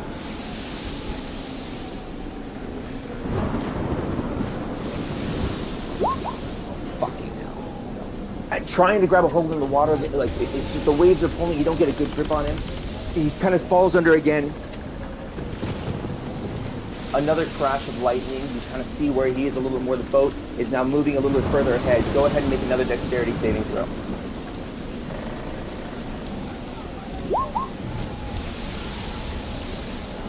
Nice. And as the rope is just going taut behind you, you manage to plunge your hand into the water and grab a hold of this man's vest and just tug on him as you're now getting dragged behind the boat, but you do have a solid grip on him as you're getting pulled. Right. I'm just gonna scream back. I got him! Can I? Do I hear her? Do I see her? You're looking out into the distance. Go ahead and make a. You're looking for her at this point. Now, did you tie this off to anything? I did. I tied to the helm. Oh, perfect. It was- So she's steering the boat still. The bottom. Yeah. So as you do this, you see the line just kind of go and get taut at this point. Lightning crashing again, and you're looking out. You just see kind of a figure in the distance just holding up a hand. Okay, I'm gonna start pulling the rope. Okay. And I'm just gonna like have my arms and legs like wrapped around him like this. Where is it? Where is she? And you just see Bowden kind of frantically looking around. Aveline is holding up to the helmet as much as she can. Bowden, behind you. And he's just kind of crawling across the deck towards the boat. He's like, at least I can pull. Billy, direct me. Help me. So Bowden Just keep is pulling. Just keep pulling. Okay. The two yeah. of you are kind of pulling him back in place. Eve, you're getting dragged, pulling through the water. It's kind of choking you a little bit as you're trying to breathe. You just hear the man next to you. Oh, thanks for saving me, lass.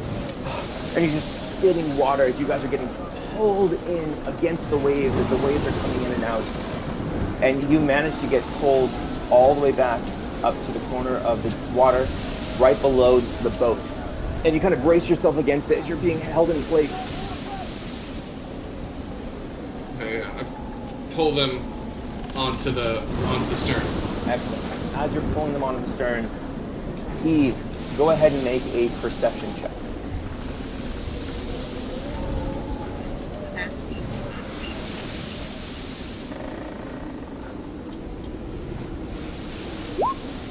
Yeah. Okay.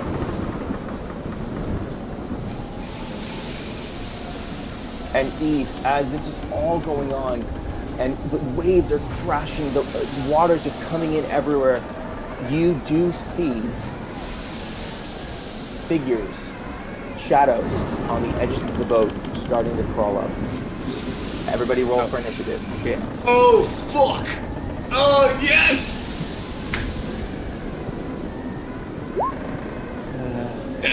Oh damn. Okay. Yeah. We're about to fight some sea spawn. Sea bitches. They better not have hurt the mermaids. For real. Maybe they are the mermaids. Oh no! Maybe they were moving the boat. They've turned against us.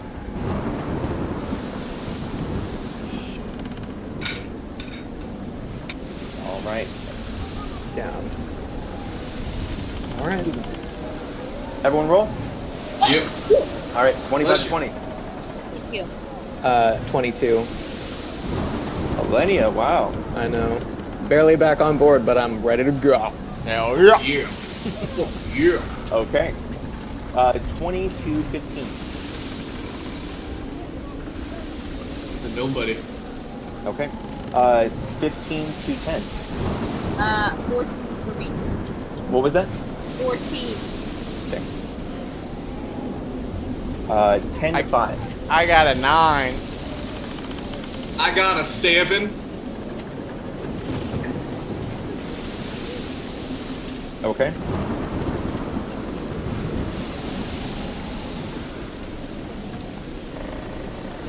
All right.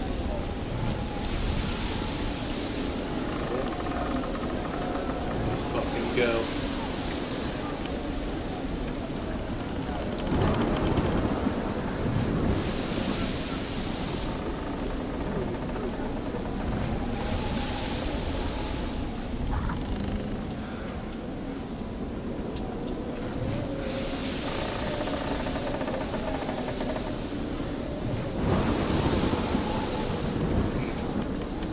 What should my new character be when this is over? All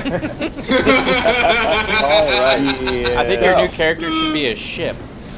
It will be a ship, yes. It's an animated ship. Yeah, Bodhi. Yeah. Bodhi. Bodhi. Bodhi the Warlock. A little derivative.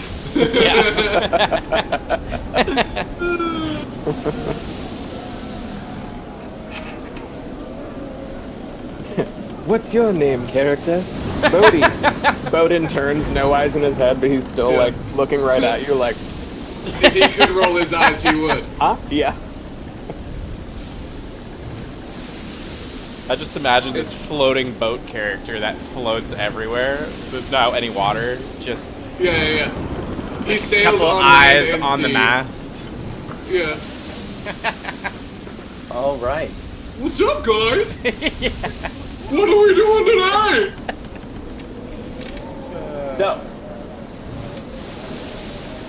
as you look out, Eve, you see a bunch of figures kind of crawling up onto the ship. Just hands and legs crawling over these amphibious, kind of almost humanoid-like people. They have scales on them and there's various fins. It just looks like a bad piece of art. Some of them have like quills coming out of their head. Other ones have just claws and vicious teeth. It just looks like something that just crawled out of the depths of like a nightmare in the ocean. Shit. So, I yell out, something's crawling on the ship! Do we see them? Okay. Do we all So, see them? looking out, again, you see these things coming in. Veritan, you are below deck at this point. Eve has just called this out. Billy, or Alenia, you are now above. You just got pulled up onto the top of the deck by Billy. You're tied off right now at the waist. You're holding up to this door, and you look out and you just see Eve's call, and you just see these figures kind of coming in, just glints of light coming from their eyes as you see the torches or the lanterns on the center of the mast kind of picking up on these things. Where are they crawling up? I mean, if she's yelling out, like, where would she have, like, just so we have reference? She clearly saw them crawling up. Is that the front of the boat, back of the boat? They are currently on the front of the boat, and it looks like they're crawling to the side. And did I hear Eve and do I see them crawling up? Again, lightning illuminating, and you just get a moment, Billy, as you look out and you see these spindly figures right on top of the rails coming up onto the ship. Lenny, it is your move. What would you like to do? Okay, I can't see where I am on like any map. So, is there a map you can pull up to show me? You are on the map right now. No, I only have a ship with waves around We're in it. the wavy Oh, ship. I'm so sorry, you guys. Yeah, I'm like, I thought wait, we were hold about on. the I theater have of no Black's idea whole where. battle. I was like, all right. I was down. I'm down for it. I was I ready need for to it. know like what's going on. I completely get it. All right. So, you see the little guys? Oh wait, hold on, let me scroll. Oh, okay, I see. Yes. Okay, I do see him. And it looks like everybody's Billy. Yeah. Oh shit, I'm like all the way back Look here. like the guys from The Shape of Water. Alright. So do they? Okay, they're just like amphibious kind of like creatures. So 5, 10, 15. I'm just gonna. Wow. Okay. So I'm gonna kind of, because I can see I'm at the back of the ship. What's my max movement? 25, and each square is 5. Yep. And you're still tied up, by the way. Okay. Do I have to untie myself as an action? In this case, you tied it pretty secure and it really cinched around yourself. But at the same time, it's 50 feet. You had about 40 feet to work with. Right. Okay. No, I'm fine because I can't even move more than 25. Fuck. All right. Well, I'm just gonna move max forward that I can. Okay. Maybe, let's see, 5. Maybe I'll move to. Sorry, dude. Give me 1 second. Not very good. 15. Well. All right. Well. Okay. I guess. I'm just gonna move up to here-ish, and I'm just gonna use my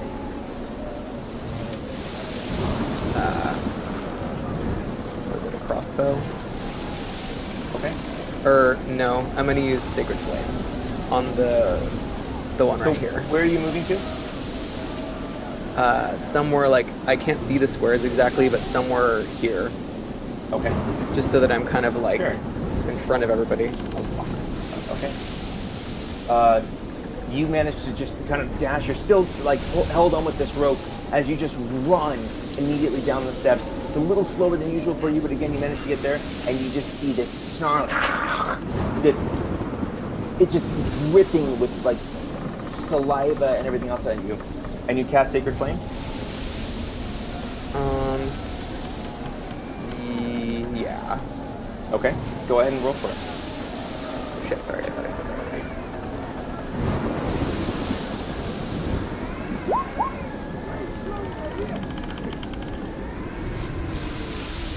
All right. Because I can't even tell quite like what kind of creature this is, so. And as this thing is kind of crawling up onto the deck, you just see it like, and it's just kind of stumbling, and it falls down onto the ground as it just slips on the deck. It's just completely falling prone, and you hit this thing with just this like blinding radiant flame that just descends on it, and it just is like flopping around as it's sizzling on the deck, taking 6 damage. Sweet. Good for data. Okay. Eve, you're up. So I would like to move like about here. Where's here? Okay. So that's 5 for you. 5, yeah. And so then that's like another 5, 10.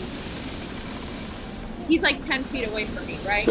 No, well, yes. I mean, it only takes you 5 to get to a square where you can hit him.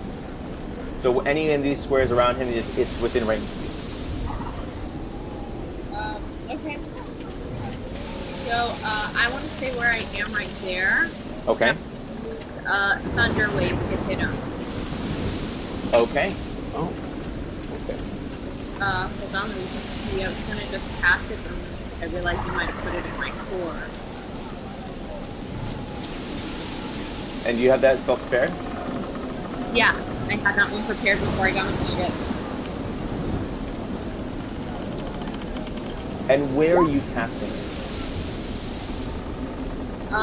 So not from me, obviously not surrounding me, but 15 feet forward. Okay. So like starting 15 from in front of me, not beside me, like you sent that text message. Uh-huh. Forward 15, and it goes directly towards them. Yes, it is a cube. Keep that in mind. Yeah. So I'm picturing like a 15 foot cube, yeah. So like here's 5, 10, and then like 15. You know what I mean? Okay. I don't know. So,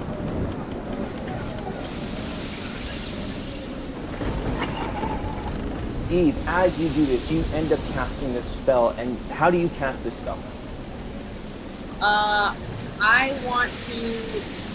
What I want to do is, because it's thunder, I want to go up and possess the lightning that's surrounding me, bring it down, and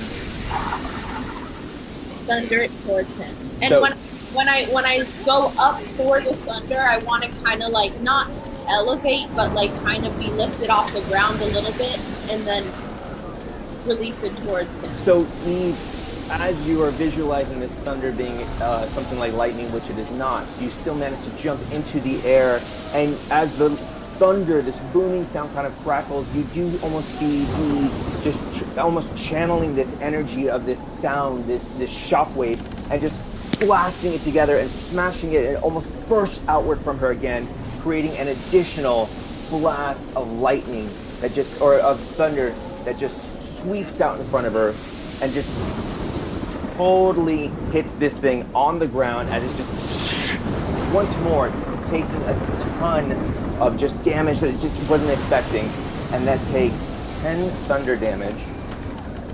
Did it fail to save? And or no? as this happens, one of the sailors that was above in the rigging, directly above you, ends up slipping from this shockwave that you created and falls to the deck. And he takes 1 damage. Oh, he's like, hello. Did the creature fail to save, or did he succeed to save? It failed. Then he gets pushed 10 feet. Does he? Yes, he does. Okay. Yeah.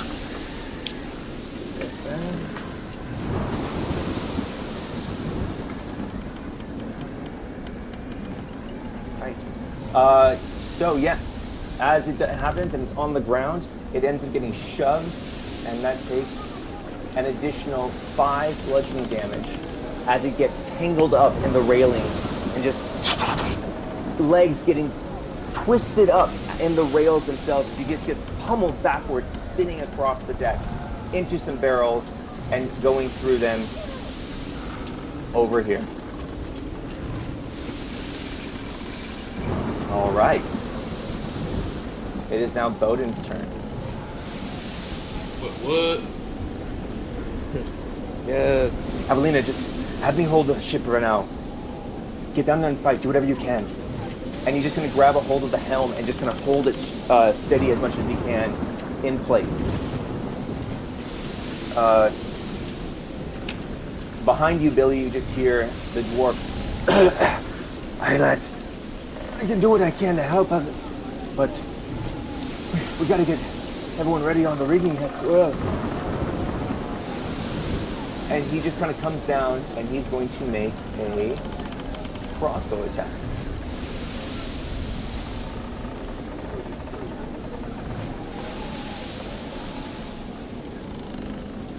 Okay. And because of this push and being prone, this crossbow just shoots across the deck and ends up hitting the sea spawn on the floor that Eve had pummeled, doing 8 piercing damage. Okay. All right. You just see the other sailors in the rigging just kind of looking down. Hey, you okay down there? And that one elf that had fallen down just kind of looks up, looks back at you, looks back at the deck, and just runs downstairs below deck.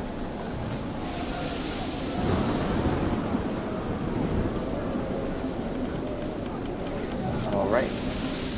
It is now Barreton's turn. Barreton, you just see this elf running downstairs. His head's kind of knocked a little bit around him, and he's just running down terrified, soaking wet.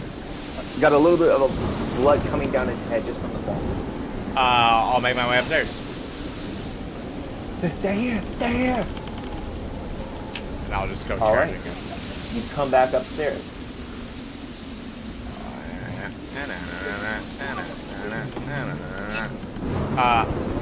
Great. So I just see that creature. Behind you! And I will go ahead and shoot a fireball at him. Firebolt. Okay. Go ahead and make an attack roll. And he is technically prone, so that is with disadvantage. Yep. Firebolt. I will make that a 16. Okay. All right, so coming up onto deck, you look out, and you just kind of seeing above the staircase, looking out, you manage to see just past the mast, past everything, the lightning crashes, and you see this just tumbled figure, this disgusting-looking creature on the ground, looking up at you. Go ahead and make an attack roll. Go ahead and roll for damage. Hell yeah. Fuck yeah, man. Magic Man over here. Magic Man. Well, okay, so I'll roll for damage. That would have been a 16, but actually, that was a really good disadvantage. Yeah, that was a great disadvantage. Yeah, what the F? 4. Better than my advantage. Okay. I know. Yeah. That was One seriously and the two. worst. What kind of And advantage? as you fire this fireball, your hand is this flame shooting out, spiraling toward this creature, and it just singes it right in the chest. Fins kind of getting burnt, melted away as the quills on its side just kind of becoming almost bony points on the end. It is hurting as this foamy stuff is coming out of it, this green foam is bleeding out. Would you like to move anywhere, or are you done? How much movement have I used to get up here? You have used 10 feet of movement. I will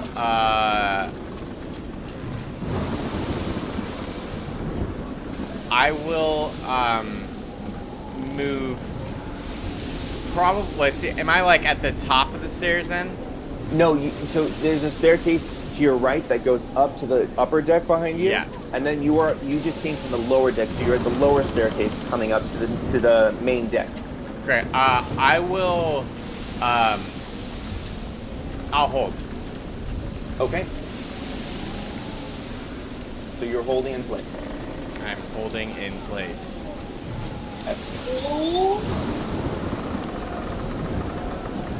All right. So,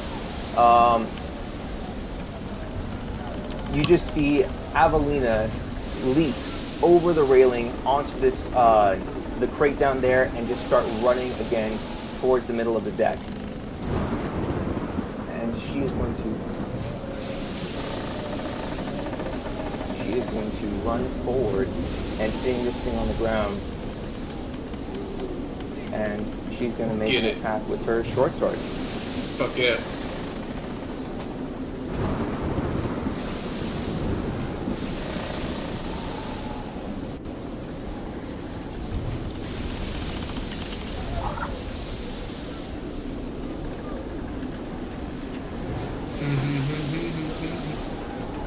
All right, so you watch as Avelina, having leapt down from the deck, jumps down and sees this thing on the ground and makes 2 strikes with her short sword, just Shit. blasting it and just impaling it as it dies on the deck, just bleeding. Fuck yeah. And she looks up and says, "There's more coming!" There's more coming? There's whores coming. The whore's Billy. coming. Billy, it is Avelina, now's not the time. At this time? Back off, bitches! Maybe later. made it. Your move, Billy. Okay, when Avelina says more is coming, is she referring to the 3 up at the bow, or do I get a sense that there are more climbing up onto the ship? She just looks back and screams that out to you. You aren't sure of what that meant. But when I look, seeing that there's a blind man at the helm, is there looking around? Is there any break in the storm that I can see? That's gonna be your action to look around. Okay, I'm gonna look around. Okay. What do I do? Yeah. Go ahead and make a investigation check.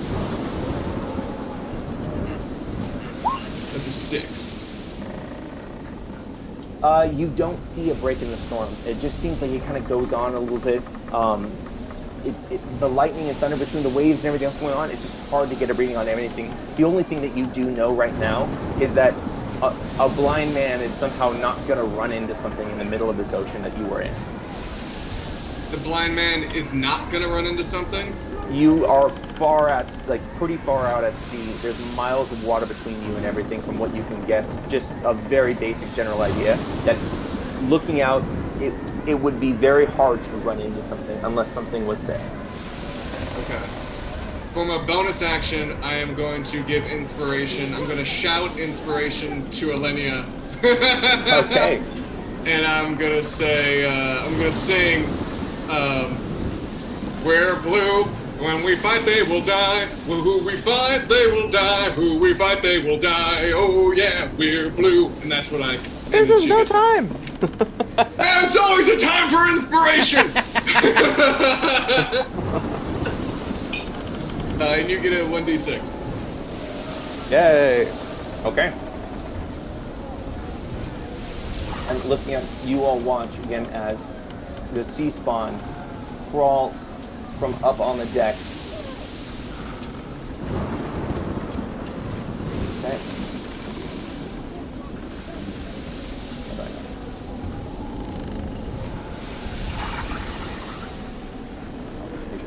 Okay. For some reason I'm getting some weird thing going on here. Can you see the one that's right here? Yes. Okay, I got like a weird little glitch going on where it doesn't seem to notice it, so I'm just going to drop one more here. What the? What the? I can't get access to that one for some reason. It's kind of being weird. So, it's the same one, just for... So I was like, it doubled! They're multiplying! Alright. No!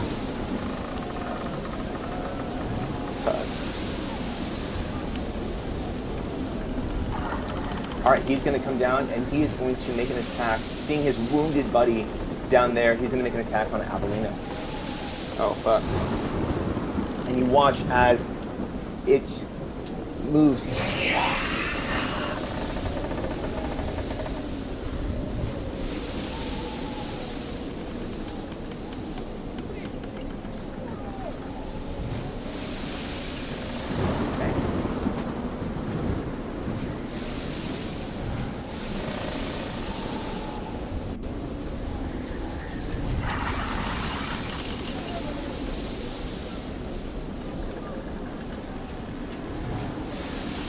Alright, so you watch as this thing kind of crawls down onto the deck.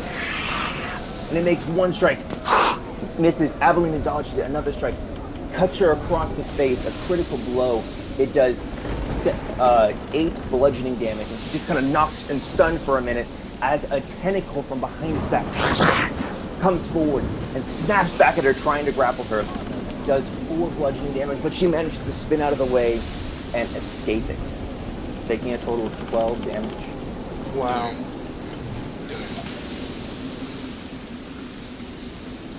The other one from up on top of the deck comes down and is also going to move right down here. And as it's coming down the steps, it just looks down and makes eye contact with you, Veritan, and just says... The third one crawls from above the deck, comes down past his buddy, and he is also going to come down and move straight for Alenia.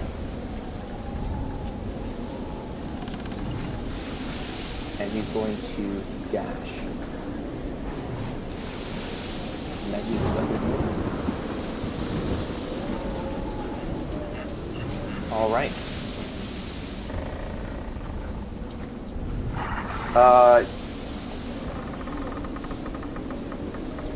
Alenia, it is your turn. Oh, so he just dashed over to me and didn't actually Dashed over to you and just viciously looking at you. Vicious. It's not like that's really fun. Damn, sorry, I was like preparing for him to hit me.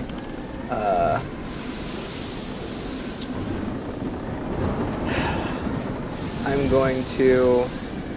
Well, he's right next to me, right? He's right in front of you. Shit, okay.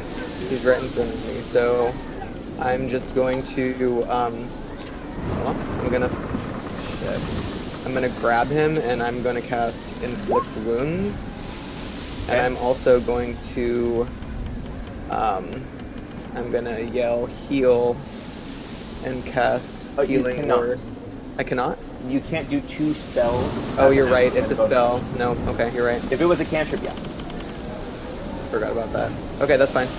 But go ahead and roll for damage. You can add my inspiration die to the damage, by the way, if you want to give a little extra damage. Yeah. Ooh. And hold on a second. God, that thing, man, does so much damage. That does a lot of damage. It is stupid. Oh, did it not do it? Roll it the did d6. 16 damage. Yeah. No. I was That's talking fucking about. gross. I So you thought go I to had to. top left. There it is. So, how do you do this? So I'm just gonna like.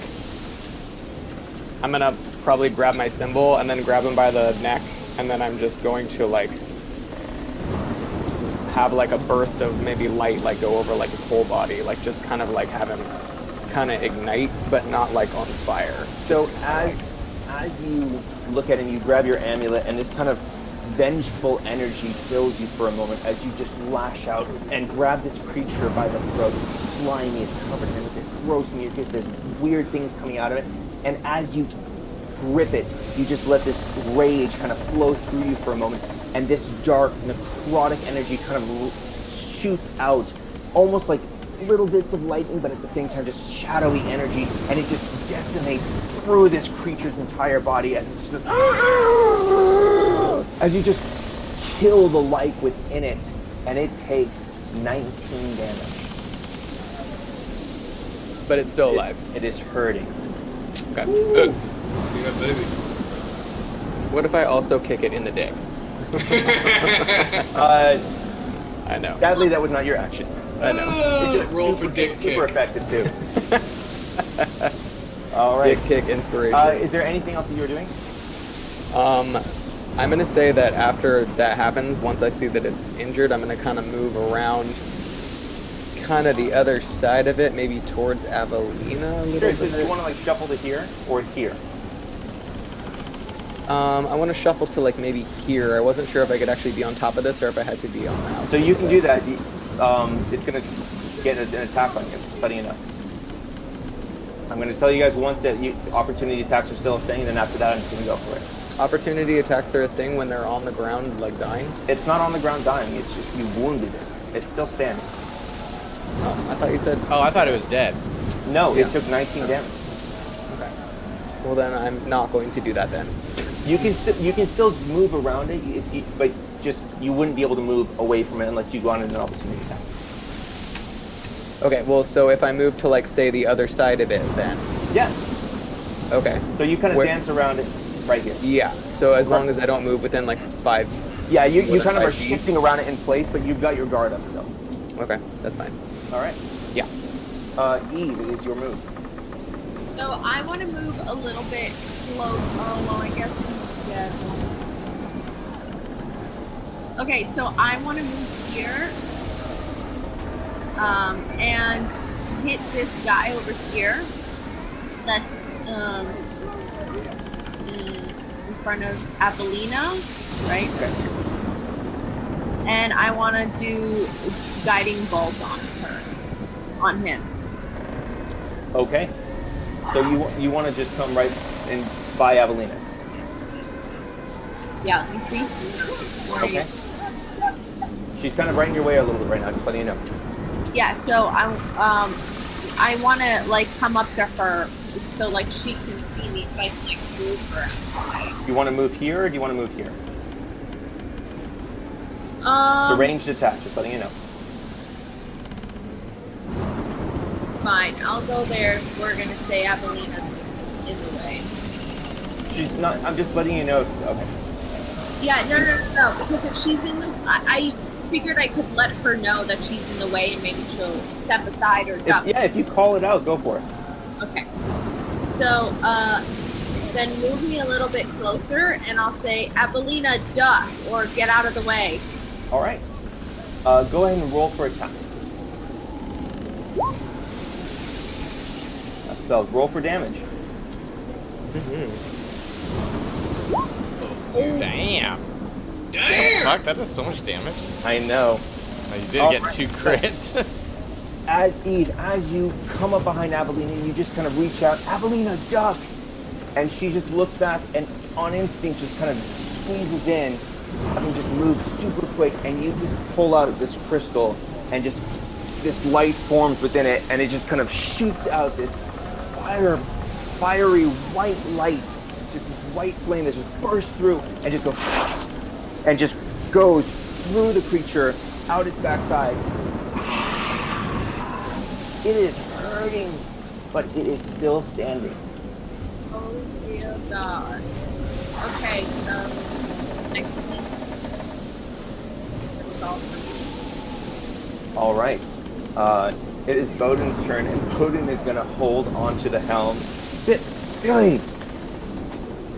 I'm just going to keep going whatever way it takes us at this point. Just get down there and fight.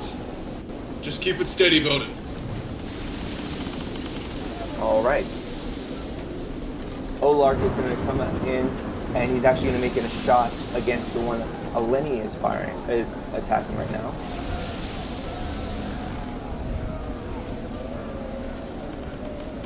And he shoots, and it just kind of misses right into the distance as it fires off, shooting wild. As the wave hits the boat, it just kind of goes out. Fight! Sorry, lass!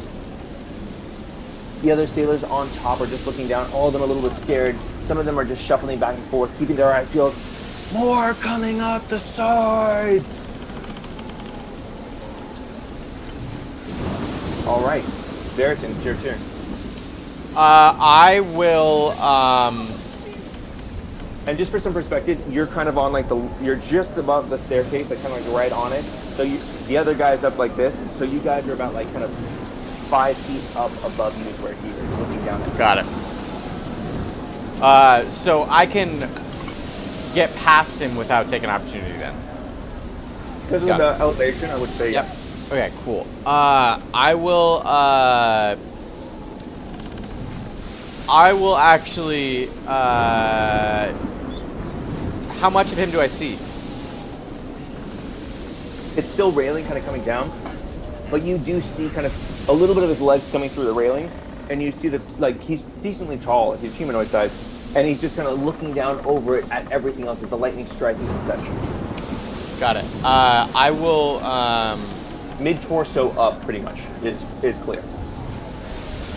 Great. I will go and run up to Elenia and kind of like run into her backside facing the front, so we're kind of facing away from each other.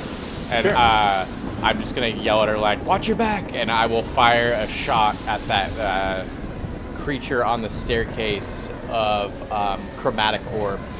Okay, go ahead and roll for attack.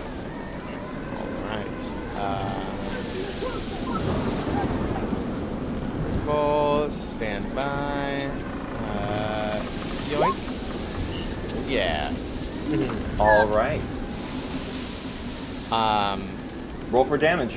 And I will use make this I will make this poison damage on this thing. Okay.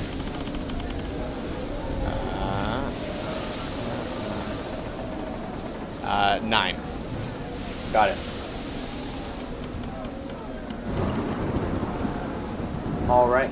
So as you run up on deck, you just turn around, spin around, tapping Elenia, and just go full double dragon as the two of you are looking out, and you just pulling out this diamond, and it's swirling in place, and this green, oozing liquid shoots out, spiraling towards this thing, and it just, like acid, just like kind of hitting it, and just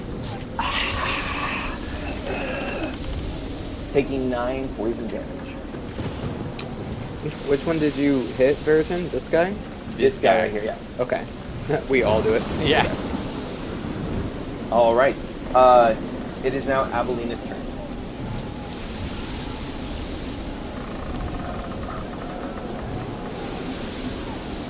All right. Time to die, you little shit. And she's going to just pull out again her short sword and go for an attack on this creature in front of her that attacks her.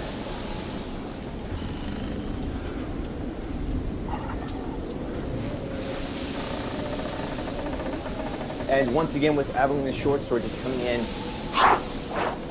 makes 2 strikes against it, and just completely stabs right in the chest on the second strike, twisting it, and the creature just screams as it's dying, and it falls to the ground dead.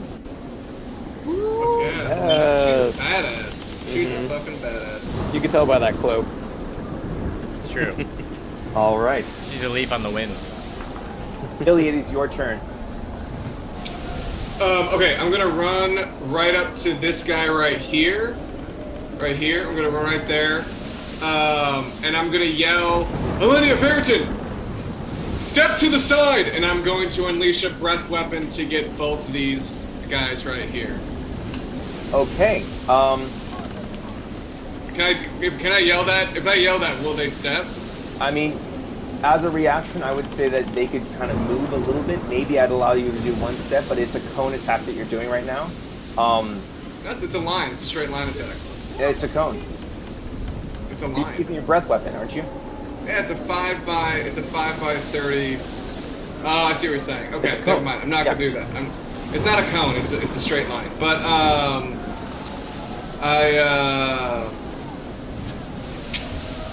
okay, I'll just take out my rapier and I'm gonna attack this guy right here. Okay. Go ahead and roll for the attack. That's 21. Nice. For 5. I take it back. I'm sorry, Billy. You are right. That specific one that you have is a line, not a cone. The other ones are cones. Yeah. Yeah, So, I know. yeah. Did not realize. It's okay. Is it All right. Anyway, I did 5 piercing on this motherfucker. Okay. Is there anything else you'd like to do?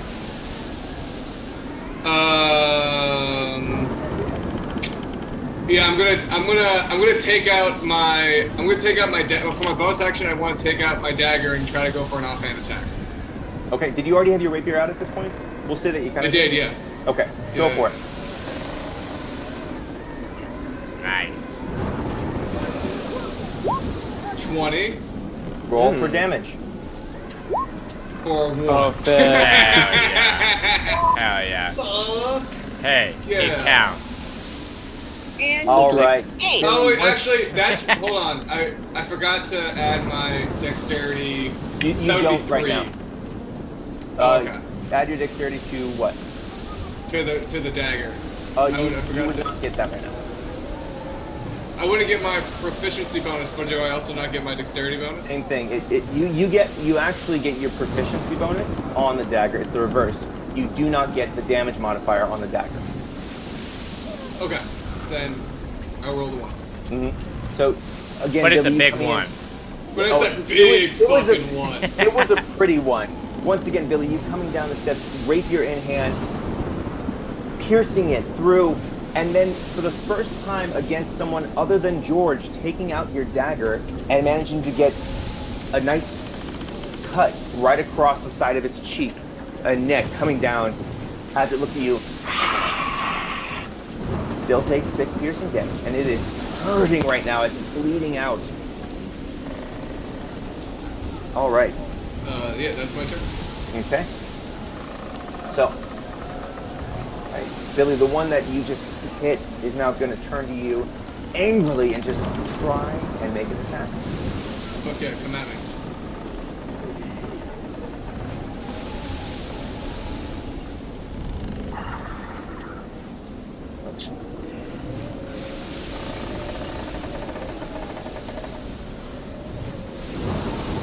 All right, Billy. The first strike comes in. As it comes around, it try and hit you, and you manage to dodge out of the way. The second strike coming in low and hitting you right in the chest, and you take 4 bludgeoning damage. But the armor that you're holding kind of holds true, and it distributes it, so it's not as bad of a hit as it should have been, allowing you to see the third attack coming in with the tentacle from behind as it whips out, and you manage to just dodge out of the way of the tentacle. It's only 4 bludgeoning. 4 bludgeoning damage. Okay, cool. All right, Bears, and this guy's going to come up right behind you, and he's going to also make an attack. Okay. He is going to roll a 10 on this. Okay, he rolls a 10. That's so Somehow. badass. I see a glimpse of blue coming out from my dagger of some moonlight glistening off, and I close my eyes and see this vision happen in front of me from Sehanine, and I see it miss. Okay. And the creature's almost as shocked as you as it's coming in for a very good strike and still misses. I just move. And it goes past. But then, enraged, it looks back at you. What is your armor right now? 16. Okay. And you're lucky. Oh As no, it swings I'm around skilled. another time, it ends up missing one more time, glinting off of this kind of sheen that you have around you right now, as it just hits almost air, but it doesn't even understand why. I know why. And it is going to attack you with one of the quills that's sticking out from behind itself. It has 3 attacks in a turn? Mm-hmm. Damn. Motherfucker. All right. And the quills just burst out, and as one comes around, and it just shoots it out at you, and you take 5 poisoning damage. Go ahead and make a Constitution saving throw. Okay, hold on.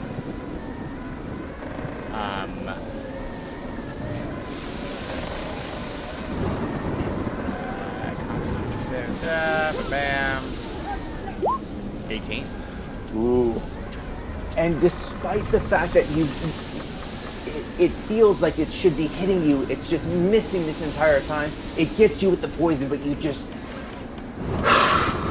shrug off this feeling inside of you as the poison just dissipates and nothing else happens. And the creature is just enraged as it looks at you.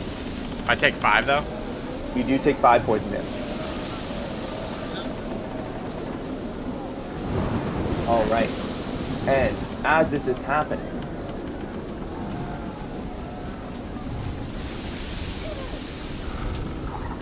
another creature crawls up from the depths and makes its way onto the top of the deck, right next to Eve. And it is going to make an attack roll on him.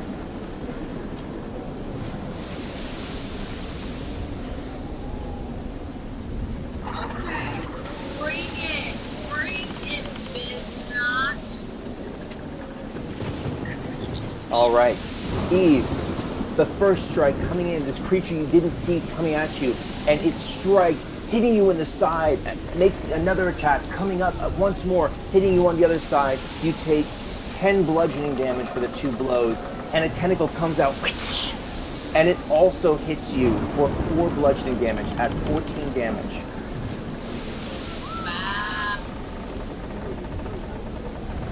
Go ahead and make a dexterity saving throw. Nat 20, thank God. And despite the fact that this is all happening, it doesn't grapple you. And it just it stares at you once again, enraged.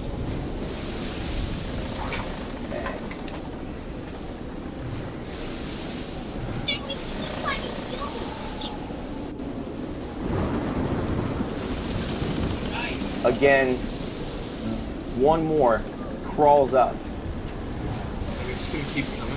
from the back of the boat and comes in and goes for Bowden.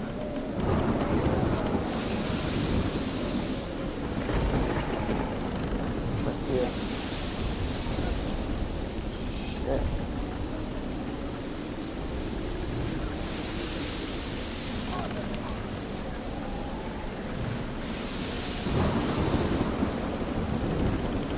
Okay.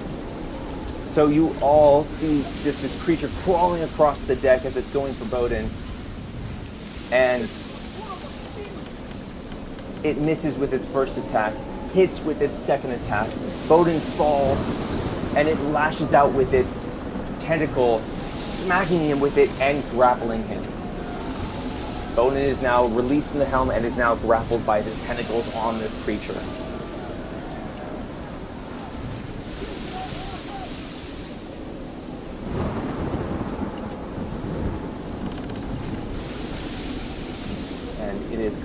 to drag Bowden.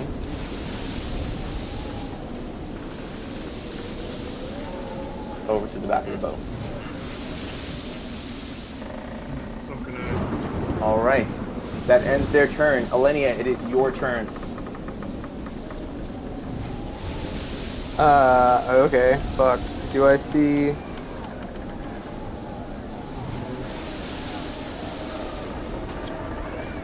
Did I see that whole thing go down with Bowden, like on the back of the boat? You did. I did. You just saw kind of the shadows in the distance, but you felt the boat lurch as the wheel started to spin right now, as it's kind of floating in this storm, just kind of riding the waves, but not really any direction at all.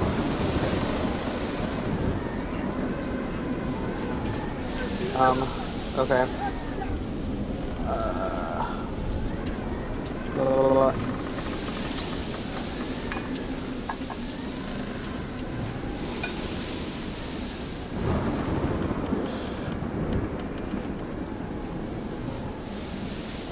Okay, so does it has Bowden like wrapped in tentacles or something? It's got tentacles kind of sticking out, almost like out of its side and like out of its beard. It's just got these tentacles and it's holding it in place along with his arms. Okay. I'm going to... One second. Yeah. I'm going to cast Guiding Bolt. Okay. On the one back here. Okay, roll for damage. You guys have been crushing it with your rolls. Kind of happy. Oh, yes. Damn. Fuck yeah with that. Fuck it, bitch. All That's right. all So so much again, damage. the creature's kind of holding Bowden as it's like looking out on the bow, and you just shoot this bolt. How do you do this? So I have so much stuff on my screen right now. So I'm going to clutch my symbol, and I'm just gonna like throw my arm in the direction of Bowden, and just like shoot a beam of light like directly at this thing. Okay. And as all this is kind of going on around you, like the movement of the boat, everything's shifting, and despite all of that, you manage to just see this moment, this Bowden in the distance, and you just, this need fills you as you grab your amulet, and you feel this force coming through you as radiant energy shoots up your arm, and you cast this radiant fireball that shoots through, going through the railing and hitting this creature in the back for 17 radiant damage. That screams, still holding on to Bowden as it just sizzles and its back is just burning a little bit. All right. Is there anything else you'd like to do?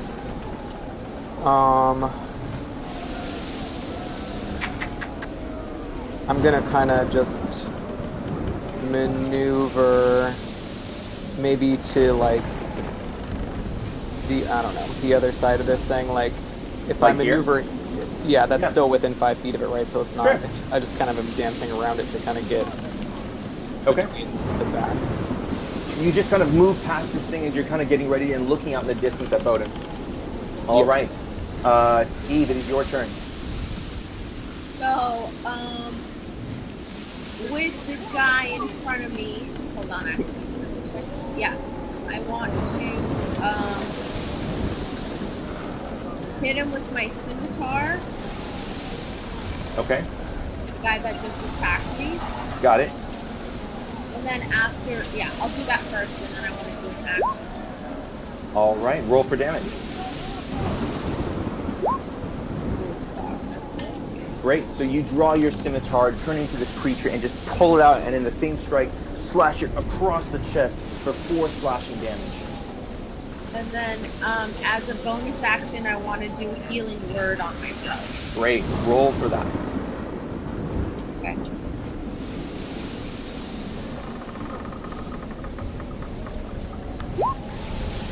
Sweet. All right. You heal for 7, so you're back at 10. Yay. All right. Nice job. I didn't know you were that low. Oh yeah, I was at 3. Yeah, all 3 of those hits, strikes hit her. She got hit hard. It is now Bowden's turn. Come on, Bowden. Stab his ass.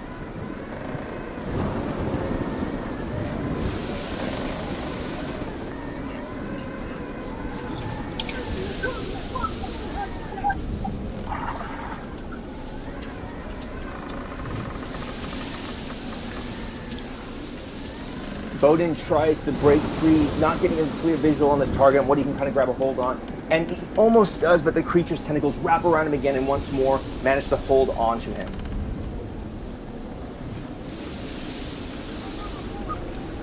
Keep the boat going! Go through the storm! It is now Olar's turn. And he's going to run up and make an attack on this guy. The one that's attacking Bowden, right? Yep. Right.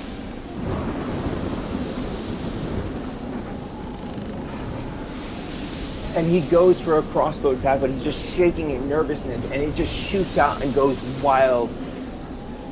We'll get you, Bowden! Just misses. Unreal. You see the sailors in the rigging holding on as all of them are just in fear, kind of like looking around. The twins are shifting in place as they're trying to move down towards the back, making their way about halfway down the rigging as they're calling out, "Forward!" All right, it is now their turn. All right, I am going to see this creature in front of me. Mm-hmm. I am going to begin to. I'm gonna run away. I'm gonna take the. Actually, you know what? I am actually going to cast Magic Missile, but also run away at the same time. So it's kind of like a fade away 3-bolt shot at this guy. Ooh. Which creature? The one that's right next to me. So this guy here. Yeah. Okay. And I want to go.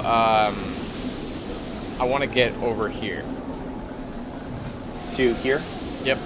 So I'll move there, and then I will, on my way, like fade away, cast my 3 magic missiles. As I am like, I'm speaking in my arcanic Elvish, and you see my 3 fingers on my hand light up with this beams of blue light, and as they shoot out from my fingers one at a time, they kind of come out slow and small, and then grow really fast, and then fly really fast. So it's almost like they wisp off my fingers and then accelerate at a perfect. So despite the exponential fact speed. that you're engaged in combat with this creature, you manage to get away, and it makes an attack on you and just misses as you duck, somehow just moving past this creature's defenses time and time again, and you weave over through the deck, and you get. I want to get to right there. Yep, you get to right there, and as you do, you turn around, and your hand just goes, and these like glowing things shoot out, and they just build into the sky, and they just kind of come around as it goes through the rigging and just lances down. Roll for damage. You bet your ass I will. So it's it's 3 bolts. So it's 3. You roll 3 times. Yeah. Nice. All right. You do 10 damage to it as these bolts kind of penetrate it.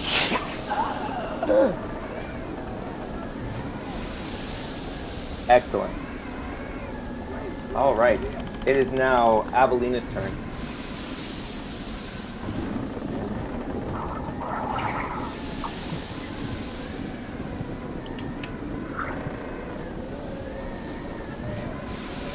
Okay, Aveline is going to run past the sea spawn in front of her and just go as close as she can to Bowden. And she actually is in range. So,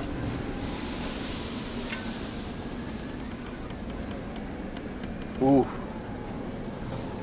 As you run by, oof. The creature next to Eve just sees this perfect opportunity and critical hits her as it swings across, smashing against her, and she takes 6 bludgeoning damage. Who does Eve? Avelina. Oh shit. Avelina just knocked again, a little jostled, running to Bowden and the creature that's holding him, and she is going to make an attack. Bowden! Bowden!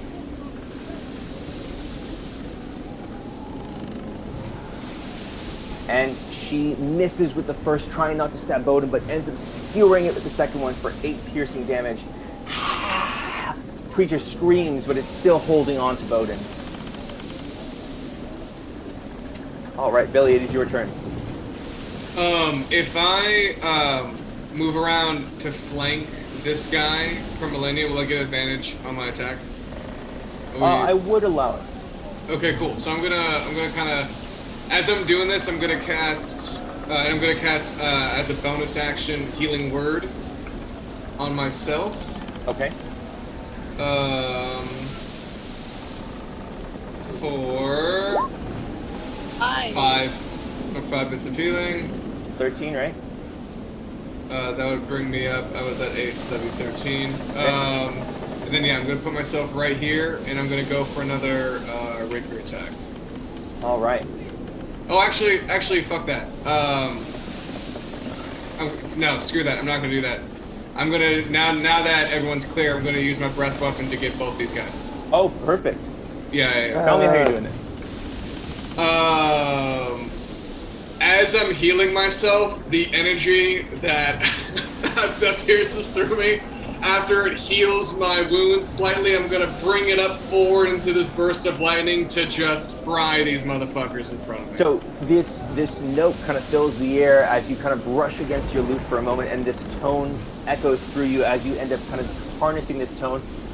And with the burst of lightning overhead, as you hear just this crash take place, you just reach out and breathe this lightning and hit both of these guys as it shoots across the deck in this epic look, which, for the sake of it, we're going to actually show what this looks like.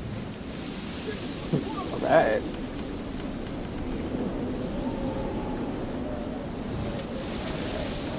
Wow, 4 damage, huh? Damn, that sucks.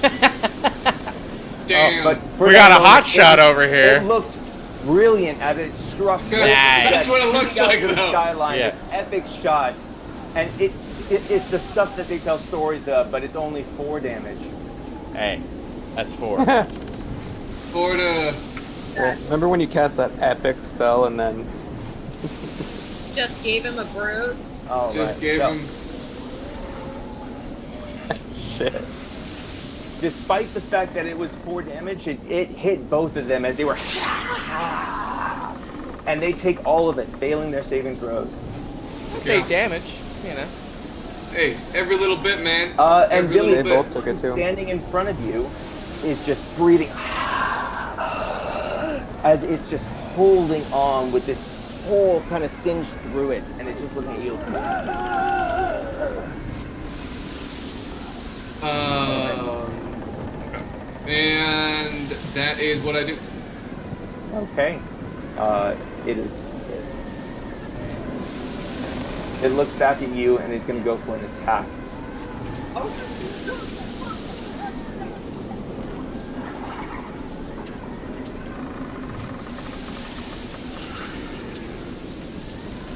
Okay. Angered, enraged, this thing looks at you and it makes its first swing, striking you across the head, knocking you. Your armor is 15, correct? It's 14. 14. The second critical hits as it comes in underneath, doing 7 bludgeoning damage. And the first did 4 bludgeoning damage, for a total of 11 bludgeoning damage. I'm really glad I healed myself. Oh shit.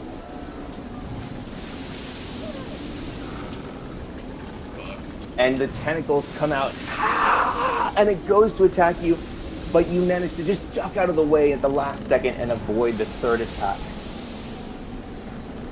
Narrowly escaping death. Nailed it. All right, the other one's going to come up right next to Alenia, and it is also going to make an attack. On me? Alenia. Okay. It attacks me. Yep. And the first, once again, comes up, viciously striking you, hitting you from the side for 3 bludgeoning damage. The second coming in from the underneath, 4 bludgeoning damage. Okay, or cast Wrath of the Storm. Perfect.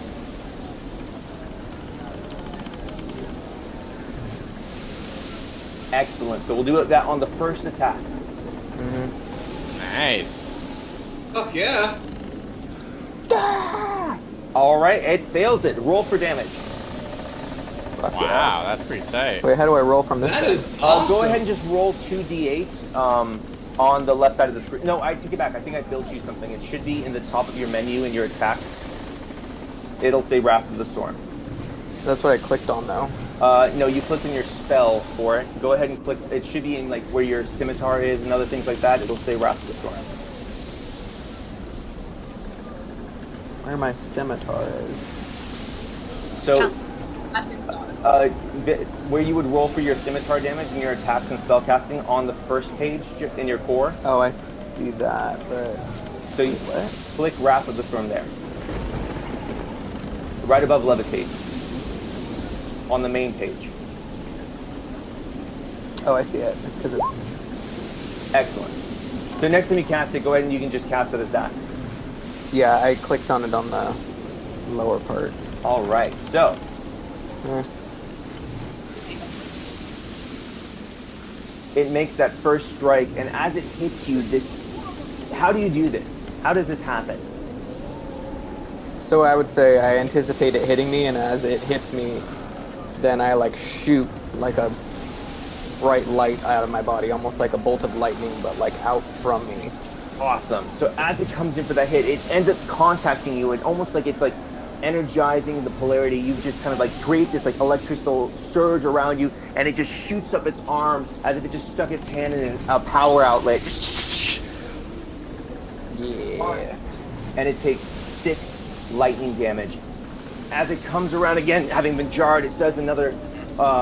It still does its attack, and you do take the 7 bludgeoning damage for the first and second attack. I do 7. So you take 7, and it's going to make its third attack. Oh, it's still attacking me. Mm-hmm.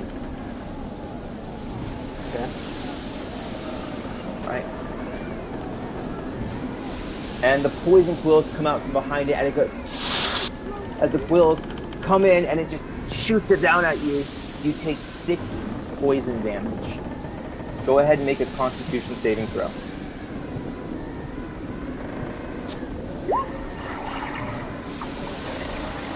You just barely shrug off this poison as it kind of shoots into you.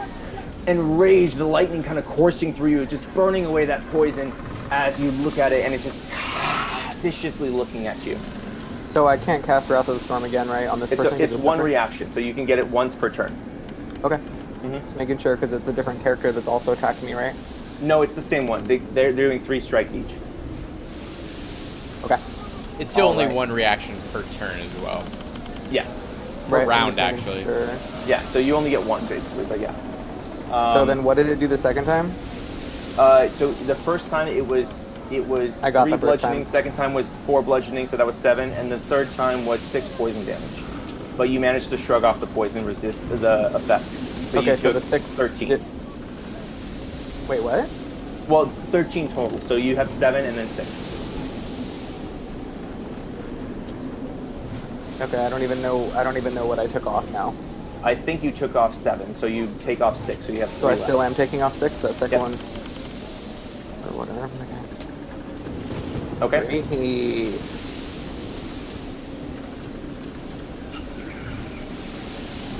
All right. And Eve, the other one looks at you, and it is going to once more make an attack.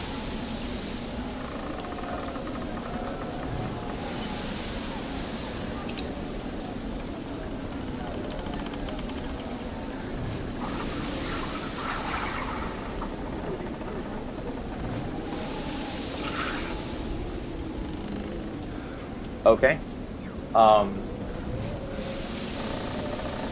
It is going to reach out and strike you with the 1 hit, and that hits for 4 bludgeoning damage. Reaches out for the second one, going for another strike, misses, glinting off that new armor that you have, and the third strike, a tentacle coming out, grabbing you for 5 bludgeoning damage. Go ahead and make a dexterity saving throw.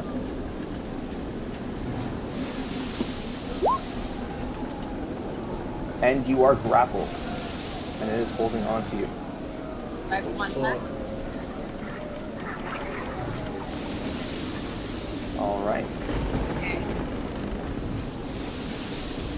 So what I'm gonna try to do is get out of the grapple. That would be on your turn. Oh, isn't it my turn? No, it's still their turn. Oh. So the last sea spawn with Bowden looks back and just screams, "Ah!" And it is going to leap off the deck with Bowden in its arms. Can I try to decipher what he said in Space? No, I'm just kidding. Go ahead and make a go ahead and make okay. a nature check. Okay, I was joking. Let's see. 21.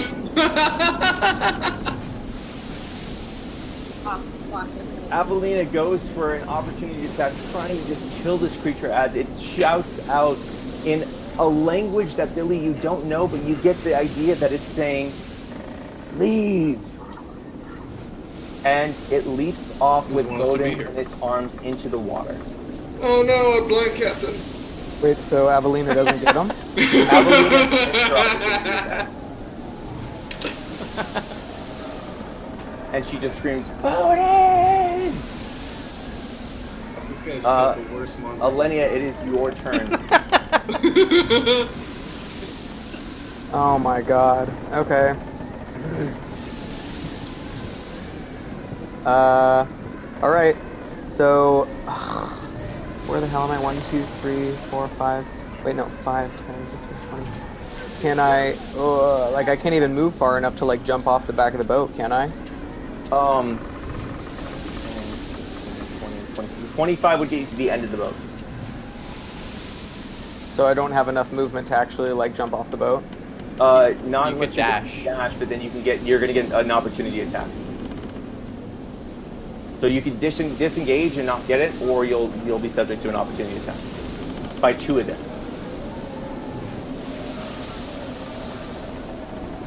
Just fight. Hold on. Or maybe not. Maybe they won't So take an can- opportunity on you. Can I still see the, thing? Fucking, What thing? I don't know what these shits are called. These amphibious fucks. Can I see that thing in the water with holding Bowden? You're in the middle of the boat. You don't see where he went. You just saw him fall off the top of the back of the deck.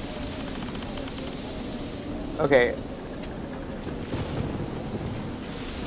So I'm not gonna dash, but I'm gonna like try to like move / look over the side, like somewhere where I can actually see anything. Okay. Because obviously he just jumped off the boat. Well, just to know what you're doing here. So are you disengaging, or are you moving over to where Billy is on the side? I'm just trying to see, so I'm trying to move so that I can actually see, because you're saying I'm in the middle of the boat and I can't see. I get that. So I just need to know, are you disengaging or are you moving? I'm not disengaging, I'm just moving. Okay. Like, I mean, I still get, yeah. All right. I want to move to try to see.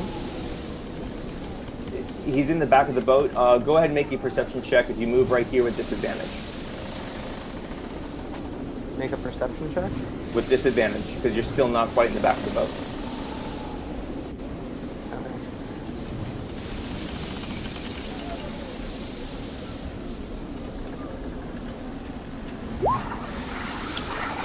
You, even though the storm is raging and it's hard for you to see. Actually, is that with disadvantage? No. Roll one more time. Whatever.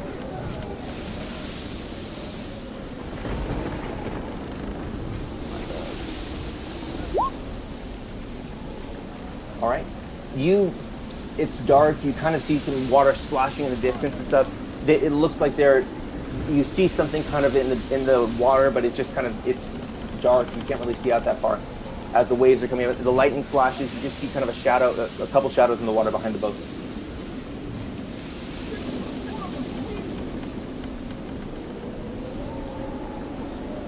All right. Eve, it is your turn. Wait, my movement was my action? No, you looked for your action. My action was looking? Yeah. Don't I have to look in order to cast anything? You're looking to try and see if you can see around the boat. The boat is moving. It's behind the boat. He fell behind the boat. You're in a bad position. You had to look out over the side to try and see. An ability check is an action. It's always been an action. Okay, I wasn't trying to... Okay. Look, I asked if you're disengaging or you're moving in that regard. I'm just trying to see where you're going, dude. And I like one way or another, it's like I'm trying to kind of guide you here, at least to help you out. But if you're going to look and actually like try and do that, that's what I'm saying. You're looking. It's an action to do that. Okay, I mean... okay. I'm just kind of like, what? Okay. That's just how the game is. That's it, man. Yeah. Yeah. I mean, why would I even... Okay. That's what you wanted to do. That's not what I wanted to do, though. What did you want to do? I wanted to shout command. Like, I wanted to, like, use command. But, like, I can't just shout it into the... Like, I have to, like, at least... That's the hard part, man. Try to That's the see hard where part I'm about a doing pickle. So for future, if you disengage from the action and run up to the back of the boat, and maybe you can see it that way in that regard, then theoretically you might be able to pull that off. If I disengage... Yeah, Or you not. have a fight with these two guys. You can move in the back if you want as well. You don't have It's to true. disengage. I mean, I you just know wanna the know what you're consequences. I'm sorry, I don't understand. We're going to have to talk about it later. Okay. I don't understand. That's fine. All right. It is now Eve's turn. Eve, where are you? Oh, there. Yeah.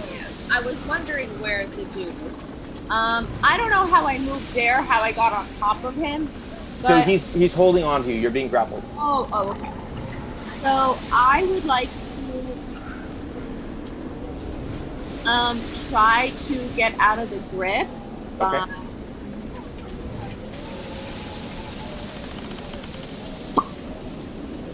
By I guess I'd use my scimitar again to try to kind of like stab him. Or, So you can make an attack against him, or you can try and get out of the grapple. oh, well, I guess I thought like to try to get out of it, I'd use something. But if I You don't, can if you'd like. You want to try and use your scimitar to pry out? if I need to like wiggle myself out, then I'll do that. Like I'll try to. Okay. You're using your scimitar to try and pry yourself out. Go ahead and make a dexterity check. And I will say with advantage for trying to use your scimitar.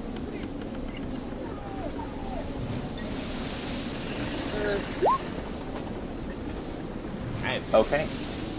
And so I get out. Can I? And then I want to do a bonus. You do not get out. Oh, shit! It managed to hold on to you. So that was your action. Okay. Can I still try a bonus action? Yeah, go for it.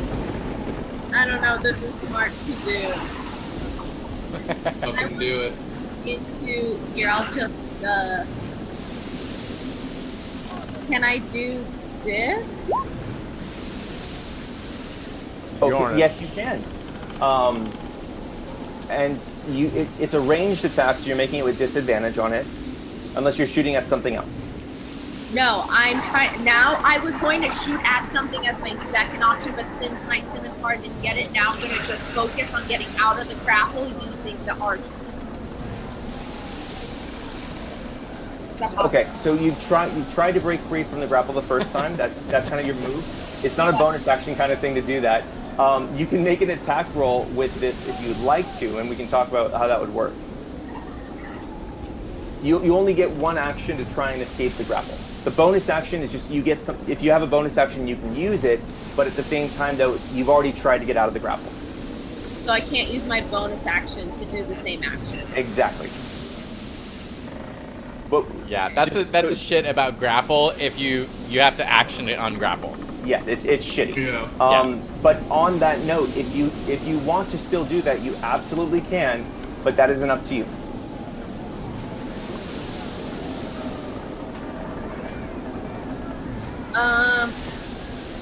I guess so. Like instead of me trying to get out of it, I would use Archer to attack something. Okay, do you want to attack the one that's got you or something else? Sure, I'll attack the guy that's holding me. Okay, go ahead and so you actually rolled for that. So I did an 11, which you said, because I think I had It actually does hit. Go ahead and roll for damage. Okay, so you Nice. guys watch.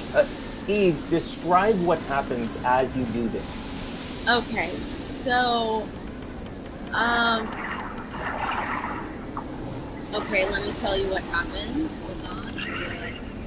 So, I become, this is like all the tattoos that I have all over my face that you've seen on my face and my body kind of illuminate, and they gradually become lighter and lighter, to the point where I kind of become a glow. And looking at me, you would think I would be like maybe hot or hot to the touch, but I'm not. And Oh, you are. Oh, you're hot to the touch. and it's a form that, like, you know, if I open my mouth and my eyes kind of like glowing happen. All right, so Eve goes to use your scimitar to pry off, and it doesn't work as this thing holds onto her, and you just see her just kind of like grab her crystal that she's been holding onto. This light happens, and it just kind of the tattoos on her face start to kind of glow, and it spreads downward, and the picture of a constellation starts to appear on her body as she is glowing, emitting light, almost in a translucent kind of thing, as these points are kind of stars are lining up all over her body, as this symbol of almost like an archer appears on her, and she reaches in and pulls out this giant arrow. It looks almost like a spear of light that she is going to then try and throw behind her and stab this thing with, and she does, and this arrow shoots behind her and it ignites this thing in flames as it takes 9 radiant damage. Awesome. That's badass. Yeah. Okay. So, it is now turn.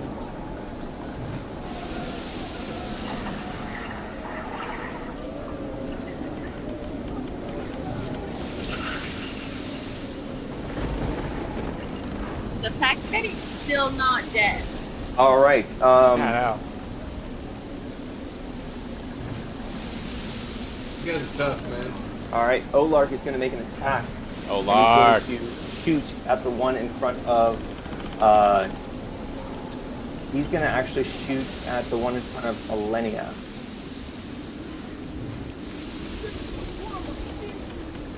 And it hits. Yeah, there you go, homeboy. Back. Alenia, duck!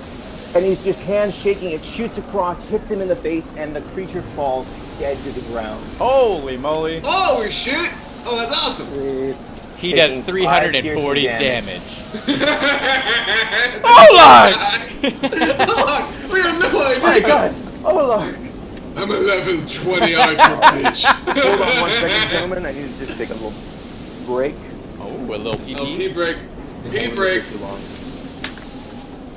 Pee break. A little pee pee. That's my Now we can talk shit about him. Yeah. Talk shit. I'm like, Get slit. You doing okay there, Casta? I'm pretty mad. I'm not gonna lie. Well, here's the thing, and I'm gonna be completely honest. Yeah. You're kind of doing it to yourself. Like at this point, you gotta research these things. You know, like we are about a year in. Disengage is an action, so It I is. didn't want to use it as an action.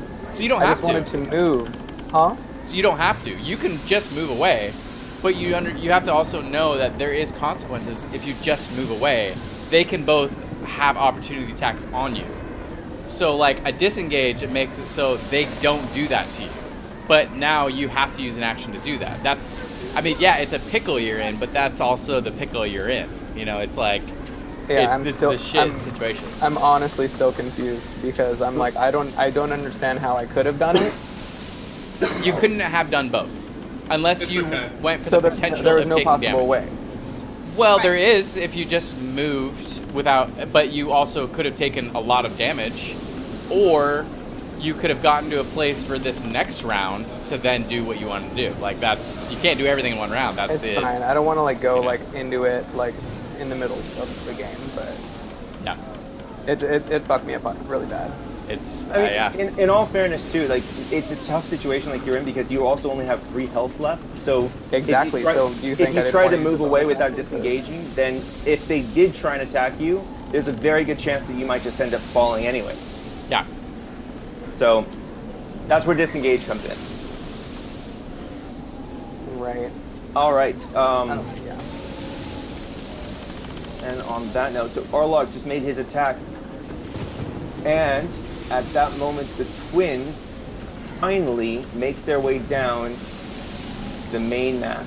These bitches. Finally, these assholes. And It's they are about both fucking going time. to.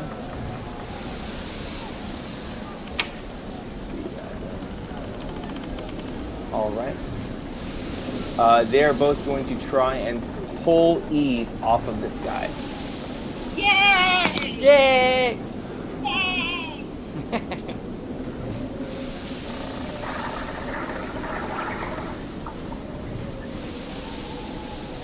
And they do. Hey!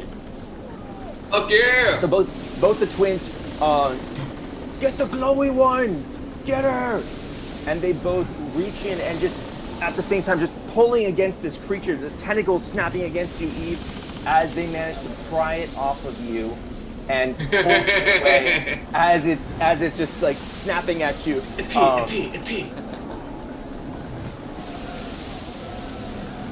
And it is now Veritan's turn. I will, I guess, let's see. So we have these 2 bitches still up. Mm-hmm. I will... Eve is hurting. Actually, everyone's hurting at this point. Yeah, I am going to cast Magic Missile again. Okay. And looking around, seeing kind of these 2, I am going to send... let's see. I will say that the one that Billy has hit, it's got a lightning bolt, like singe mark going through it, So- and it's looking rough. I'm going to send 1 that guy's way and then 2 for the other guy. Okay. So 1 him, 2 him. Go ahead and roll for damage. All right, this first one is for this guy. Do it. 3. And that 1-3 right in the eyeball, and it falls. Hell Dead. yeah. Oh, fuck yeah! Thank you. Nice. Okay. Roll for damage. And then the next 2, yep. Wink. Wonk. Okay. Cool. And it takes 6 damage as these again. Yeah. And then I will run to the back of the boat. Okay. That's 20 right there to get Actually, back I up. will run and I will grab the helm. Okay. Go ahead and make a strength saving throw.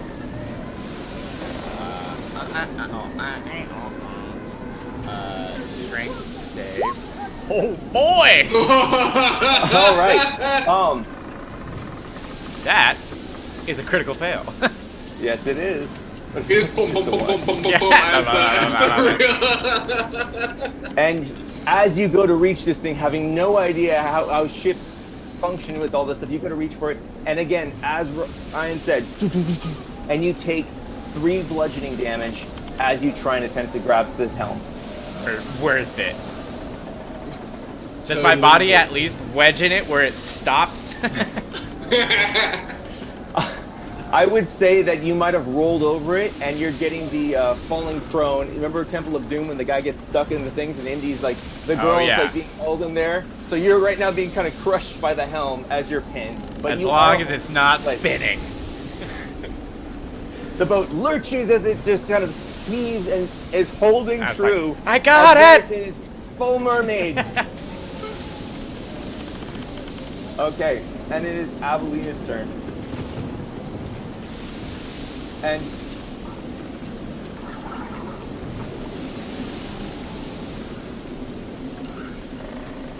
she is going to look back and the darkness behind her, and then look down at Veritin and say, "You got this, Veritin," and is going to run over and leap over Raglan, one of the twins. Ah. And grow thrice in size. That would be fucking awesome. Actually, I don't know if I can do that. She is here. Because you can't finish in a space, so that's 5. Ooh, alright. Instead, she's going to come to the edge right here, and she is going to make an attack with her hand crossbow. Nice. And distraught from everything going on and the sudden lurching of the ship, she ends up missing the creature in the distance. Get the last one! All hands! Billy, it is your turn. I'm gonna cast Healing Word on myself again. Okay. So selfish.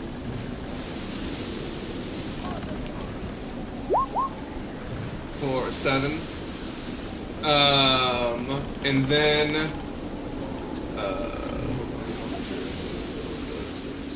okay. And then I'm gonna run to the helm and grab hold of it. And I'm just gonna like pull Veritin so he's not stuck and grab hold of the ship. And I'm gonna like get up with it as well. Good job, buddy. And I'm gonna help him with steady. Veritin's help, the helm is not moving anymore, and you manage to just lift it, and you kind of pull Veritin up a little bit with it. And I'm gonna get up and also grab a hold. Yeah. Is everything alright? Do I have time to get a sense of like where we're going and try to like orientate it? Make a perception check with disadvantage.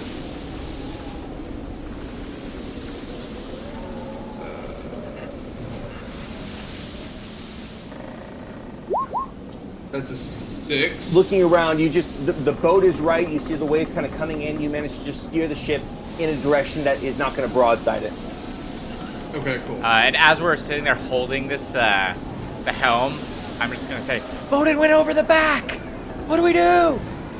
Bowden's in a crack. He has a huge sack. He runs track.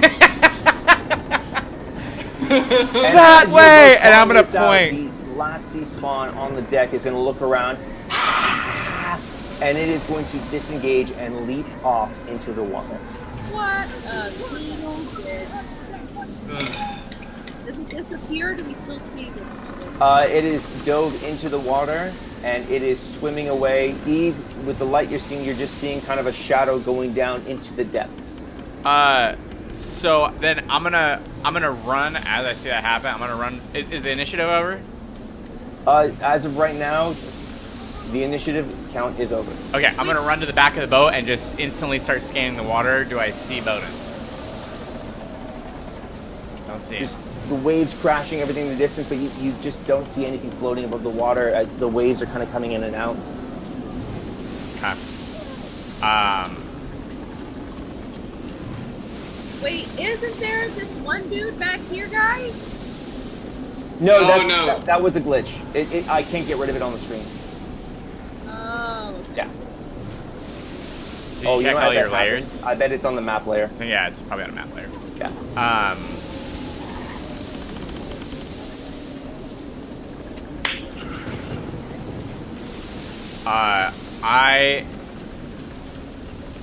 I'm gonna go back to Billy and I'm just gonna say, should we release one of those safety boats? I see there's safety boats, right? Are those like lifeboats? There are boats. There are rowboats on the side. What should we do about Bowden? And the twins are just kind of looking up frantically, like, where is he?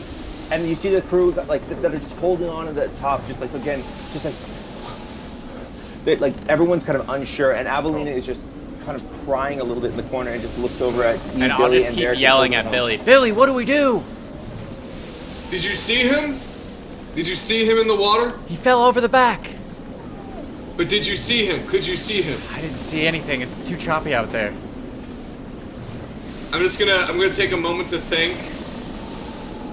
And as you do that, I'm just gonna keep yelling, Billy, what do we do? And then it just goes quiet in your brain. Billy, what do we do? And Avelina's coming over next to him, and she's in front of you with a helmet. Billy, what do we do? And just lightning. I'm gonna look up and I'm gonna again see if I can try and see any type of safety from the storm. Like, is there anywhere where like it seems the storm gives away? Any direction? Time slows down. Billy, make a investigation check. 18. And as this is all happening, the wave, everyone in the rigging just like eyes wide, looking like raccoons in the middle of the night opening a trash can. All of them just like, and you just looking out in the distance, Billy, you see it looks like a respite somewhere deep, far in the distance. It almost, you get the make out of maybe some rocks or something like that, but it looks like the waves are calmer out there.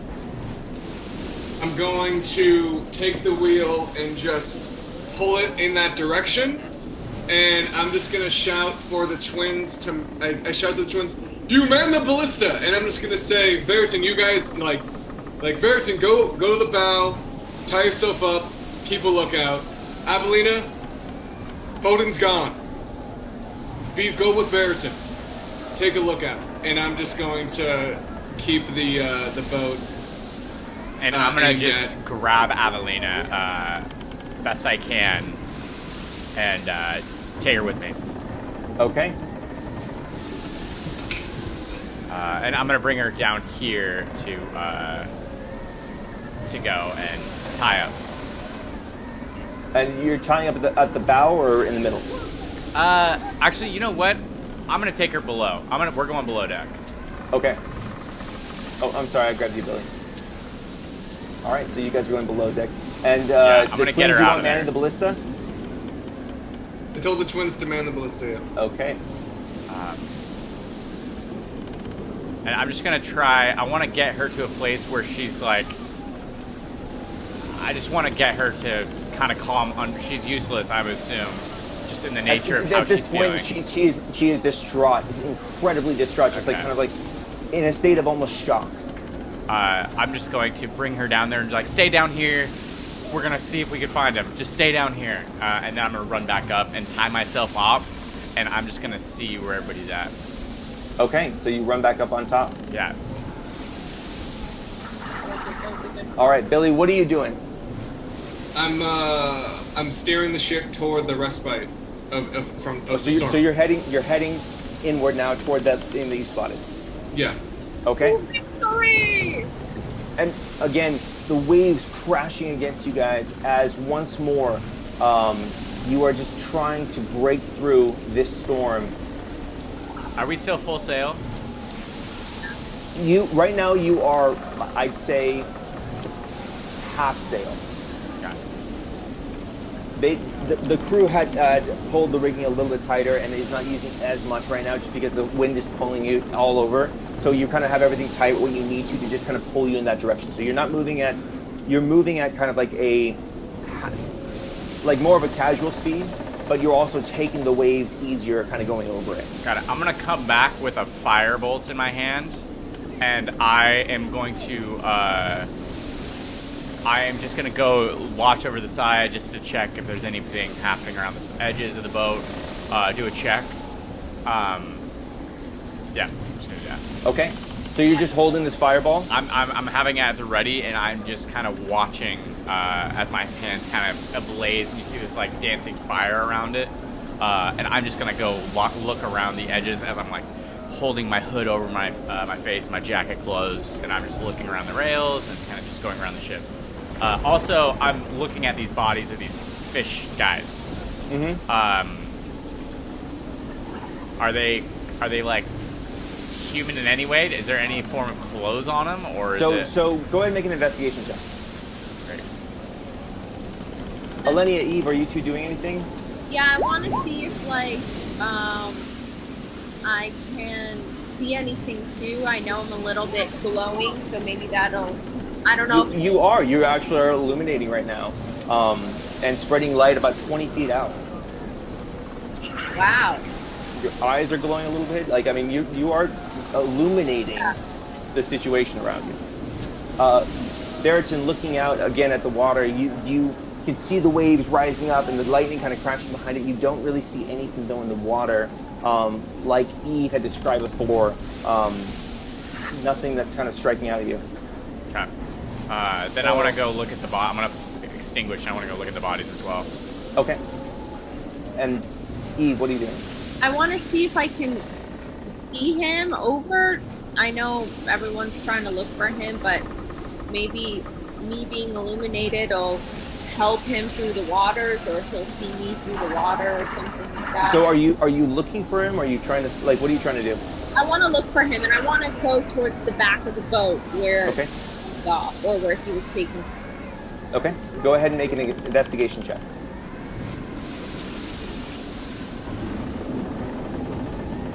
Oh, hold on. Let me see him normal.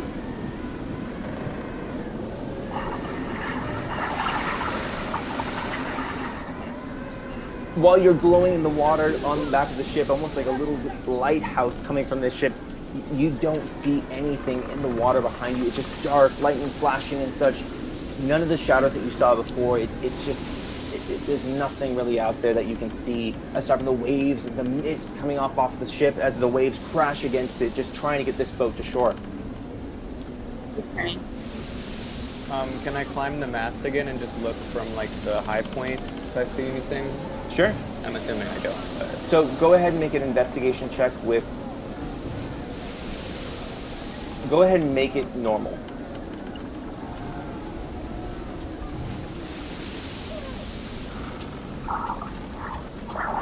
Alenia, looking out, like, it's hard for you to see again without dark vision of any kind.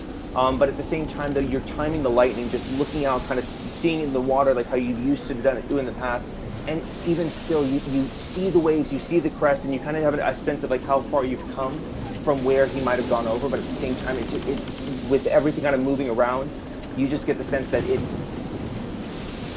had pulled him under, and the currents shift, and it's hard to say where he could even be in this mess right now. Okay. Billy, go ahead and make a survival check. Survival check. Actually, you know what? Go ahead and you have... Is there something that you have for that? I did hear the actually, technically, before that happened. So Yeah. I already rolled. You I did rolled roll. a 4. I would say, Billy, you can roll. I'm trying to see if, because you have navigators. No, you are proficient in water vehicles, but also. I mean, that's my roll, so you can just change the modifier. Yeah, I know. So I would say, as you're coming into the water, you're holding onto this vehicle, this ship, as the waves are crashing, and you're just trying to hold it ashore as you're just heading in this direction, and the ship ends up hitting along some of the waves on the side, and you just get a wave that rushes across the deck, kind of broadsiding it a little bit. Everybody, go ahead and make a dexterity saving throw. Eve and Alenia. Alenia, you're actually in the top. You do not need to make this. Eve, you may make this with advantage. Veritin, are you tied up?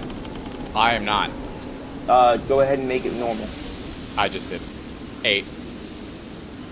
8. Okay. You all fall to the deck prone. Eve, from where you were standing back on the boat, you do not run into something as it came from the starboard side, but you do just tumble across the deck and are just holding on to that one health point that's just keeping you afloat right now. I pop back up and grab hold of the helm again. Billy, as you do that, Go ahead and make a dexterity saving throw again. 7. Billy, you take 3 bludgeoning damage trying to grab a hold of the loose helm as it's whipping across the boat. Okay, I'm gonna cast. Actually, no, I'm not. I'm just gonna hold. I'm gonna hold on to the helm. Okay. Go ahead and make another survival check. 3. Fuck, man. Again, coming in, you're just trying to steer it ahead. It's hard to hold on to the helm as it's just moving back and forth. Another wave comes over and is going to move into the ship. This time it hits it from the front and it just clips it in a jarring sort of way, and the ship ends up taking 5 bludgeoning damage. Okay, 5. It's not too bad. And I'm assuming I'm next to Bill. You are. Okay, I don't know what I'm gonna do, but I feel like, and he's steering, so I want to try to help him get up and just help him push the steering wheel in any sort of way. Okay, so you're going to hold on to the steering wheel, and are you going to try and help him in any way you can? Yeah, in any way I can, just so so he has advantage. Okay. And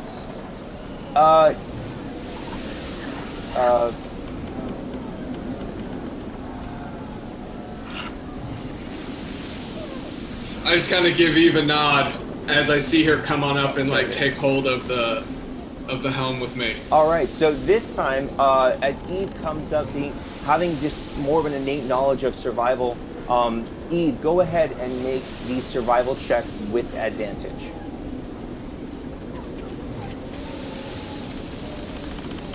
Okay. I think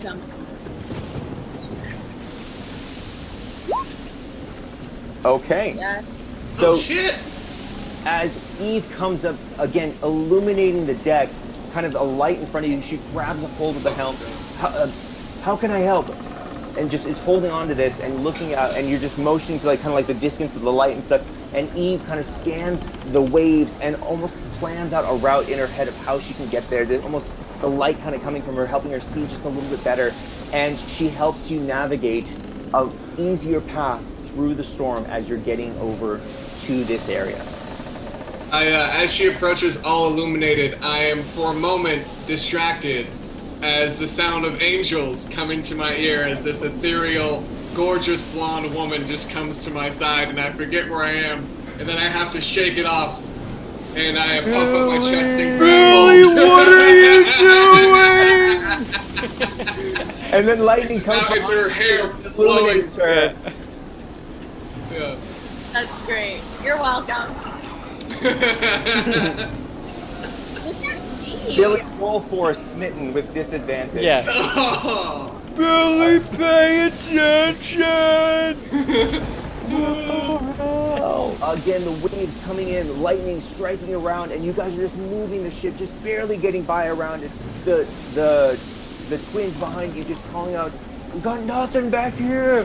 And you're just trying to weave into this area that just the storm is not like having hit so much, and you're coming through the rain, coming through the water, coming through the storm, and you just manage to get over the last wave. And for a moment, it is calm as you look out, Ah, and there's seagulls too. We must be close to land. and you are The storm just close stopped. to land. And And you are in what looks to be a pocket within the storm. Gosh, it was like the Willy Wonka boat. what do you mean by a pocket? And so right now, go ahead and make an investigation check, Eve. Don't know where we're going. Hold on. You know, does it seem like we're in the eye of the storm? Do I get that sense? Seems like we're never slowing. Eve, as Billy says, does it look like we're in the eye of the storm? You think to yourself, yes, it feels a little bit like that. As the waves kind of come around you, you can almost feel the storm coming in. And the sun is just a little bit coming through, but at the same time, though, it almost looks like, and this image is a little too serene, honestly, for us. But at the same time, the light is just kind of bursting through a little bit as the storm above you is almost roiling in like a fast pace as it's like accelerating out. Billy, actually no, Alenia, go ahead and make a perception check with advantage since you were in the crow's nest.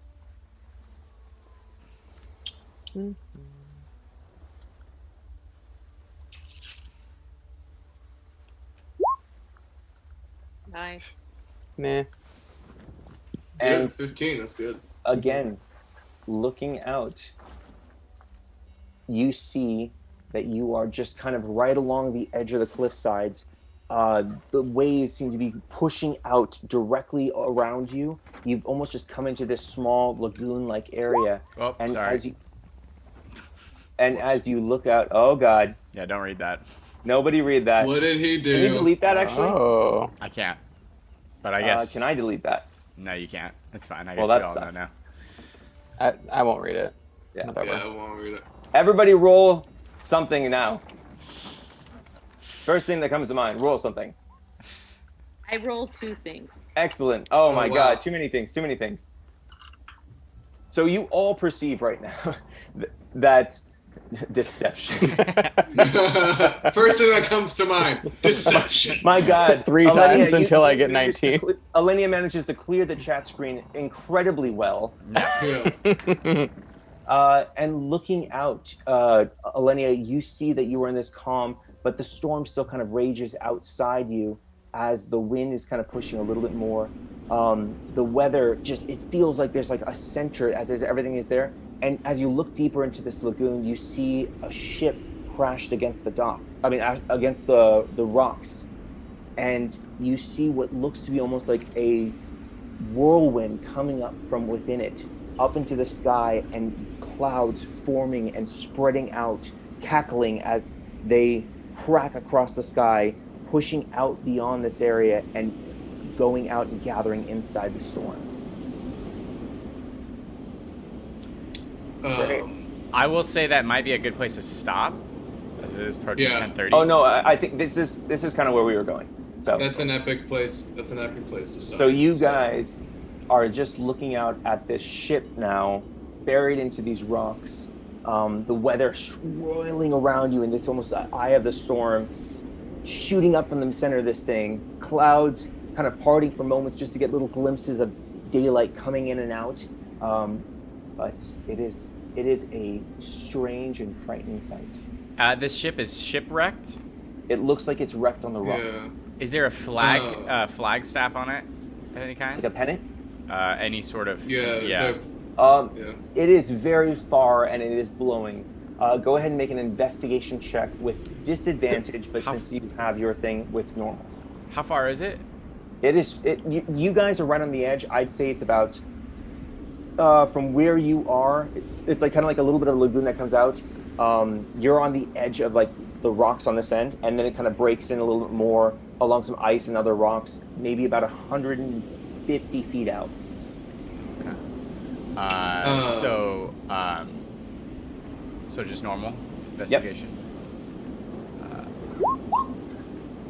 You don't really make something out. It's hard. I mean, the wind is still blowing, but you do notice this, that despite the fact that this ship is wrecked, strangely, the sails still seem to be catching wind and are in fact shifting as though the ship is moving a little bit.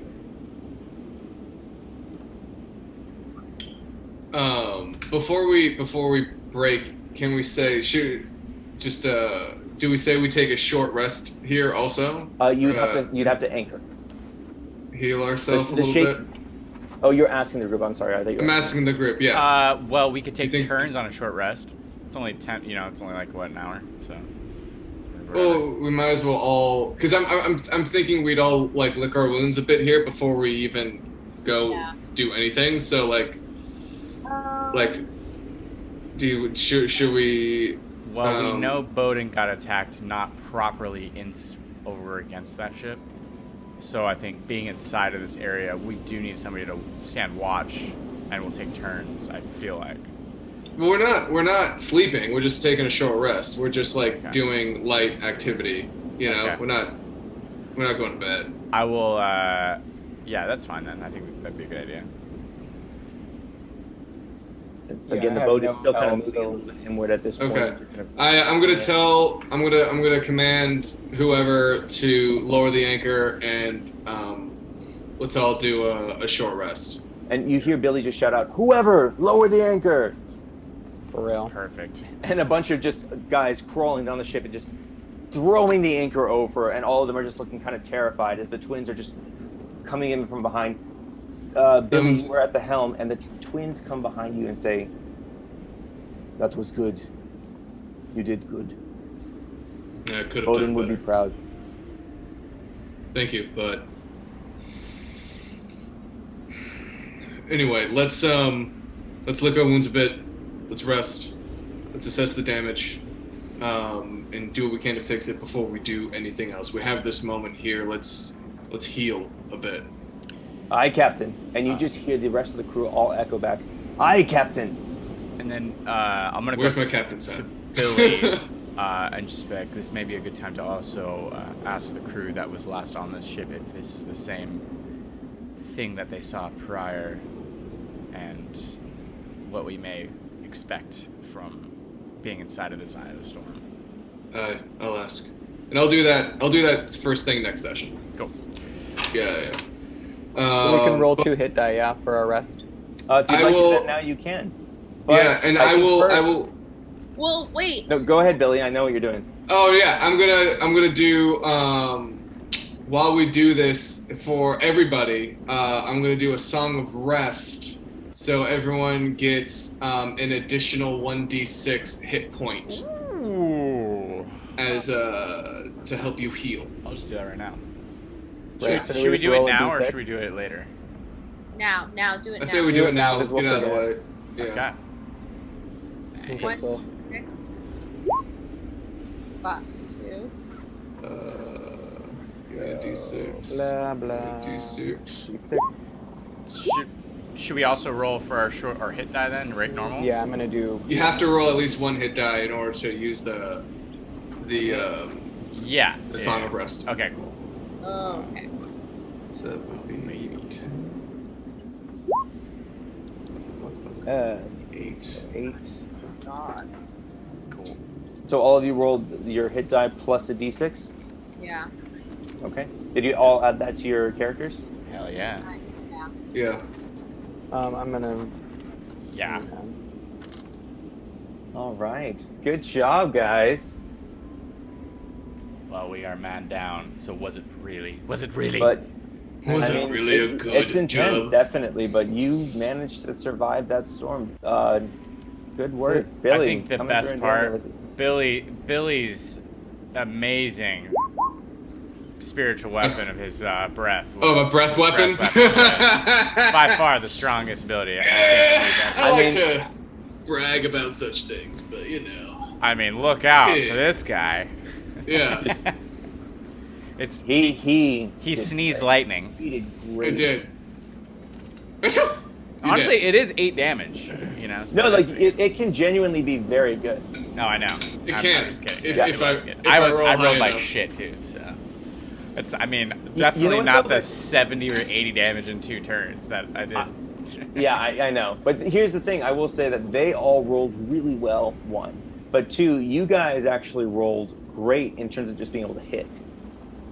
True that. Like, even though you were doing little damage at times, you were still hitting. True that. Yeah. Who dat? I just, yeah, I keep replaying that same scenario in my head again, and I'm like, how could I have even done that? You could 'Cause, not like- have it accomplished everything you wanted in that turn. Just so you Yes. know. I couldn't have done it, right? No. You would have to have set it up for the following turn, or unless you did like the riskiest move ever and were very, very lucky. Yeah. Which is unlikely because there was 2 of them. If there was just I mean- one, maybe. To Yeah. me, I mean, I can't do I can't cast anything or throw something or do anything like that if I can't see anything. So it's like, Which is true. How am I you gonna- technically cannot do that spell unless you have line of sight, I think. and then my like range of speed, like I couldn't even get. It was just a lot of factors going against you. It caught him at the back of the boat, and all of you were at the middle of the boat. Yeah, it was And it was just the the worst. worst spot. Yeah. And Yeah. and despite everything, Bowden just couldn't break free. Avelina didn't get her, like, couldn't attack it. Like, And I didn't even want to use drop. Like, I said that because I did want to use that the previous turn, but I was at 3 health. So I actually was just going to use Sacred Flame and then, like, heal myself. Because I needed to. But either way, it was like everything was just thwarted. Like, it was just totally fucked. Yeah, it was Like, you know, sometimes it's just like that's the way that like the board in a sense is set up, where it's just like you're like shit, dude. Like, yeah, like I was annoyed at the time because it didn't work out, but then I was thinking it over and over. I'm like, well, no matter how I did that, it wouldn't have worked out. Yeah, it was and all I risky. want you to know, it was a pickle. Bowden is rolling like to try and break free and all this stuff, and it is just not going. It was not going for anyone. Yeah, he was gone. Yeah. But the fact that he C-Spawn also love blind people, so that's why they usually go that's for the them shitty first. thing is that he's rolling with disadvantage. Yeah, the fact that he just fully disappeared like that, though, makes me think he's not dead. Like, he's, like, kidnapped or something. Well, they swam under. You saw it you just saw it fall off the boat, and Veritin, you just saw, I think, who is it that looks first? Eve, you looked It was over at the Veritin. other one that jumped off, and it just swam down. I mean, yeah, I That's all didn't you see know is that it anything. just swam Veritin down went and looked after the... and didn't see anything. What's it called was done. After the initiative was done. Yeah. Yeah. Yeah. Anyway, I'm gonna head out, but good game. Yeah, good work, guys. Dude, intense session.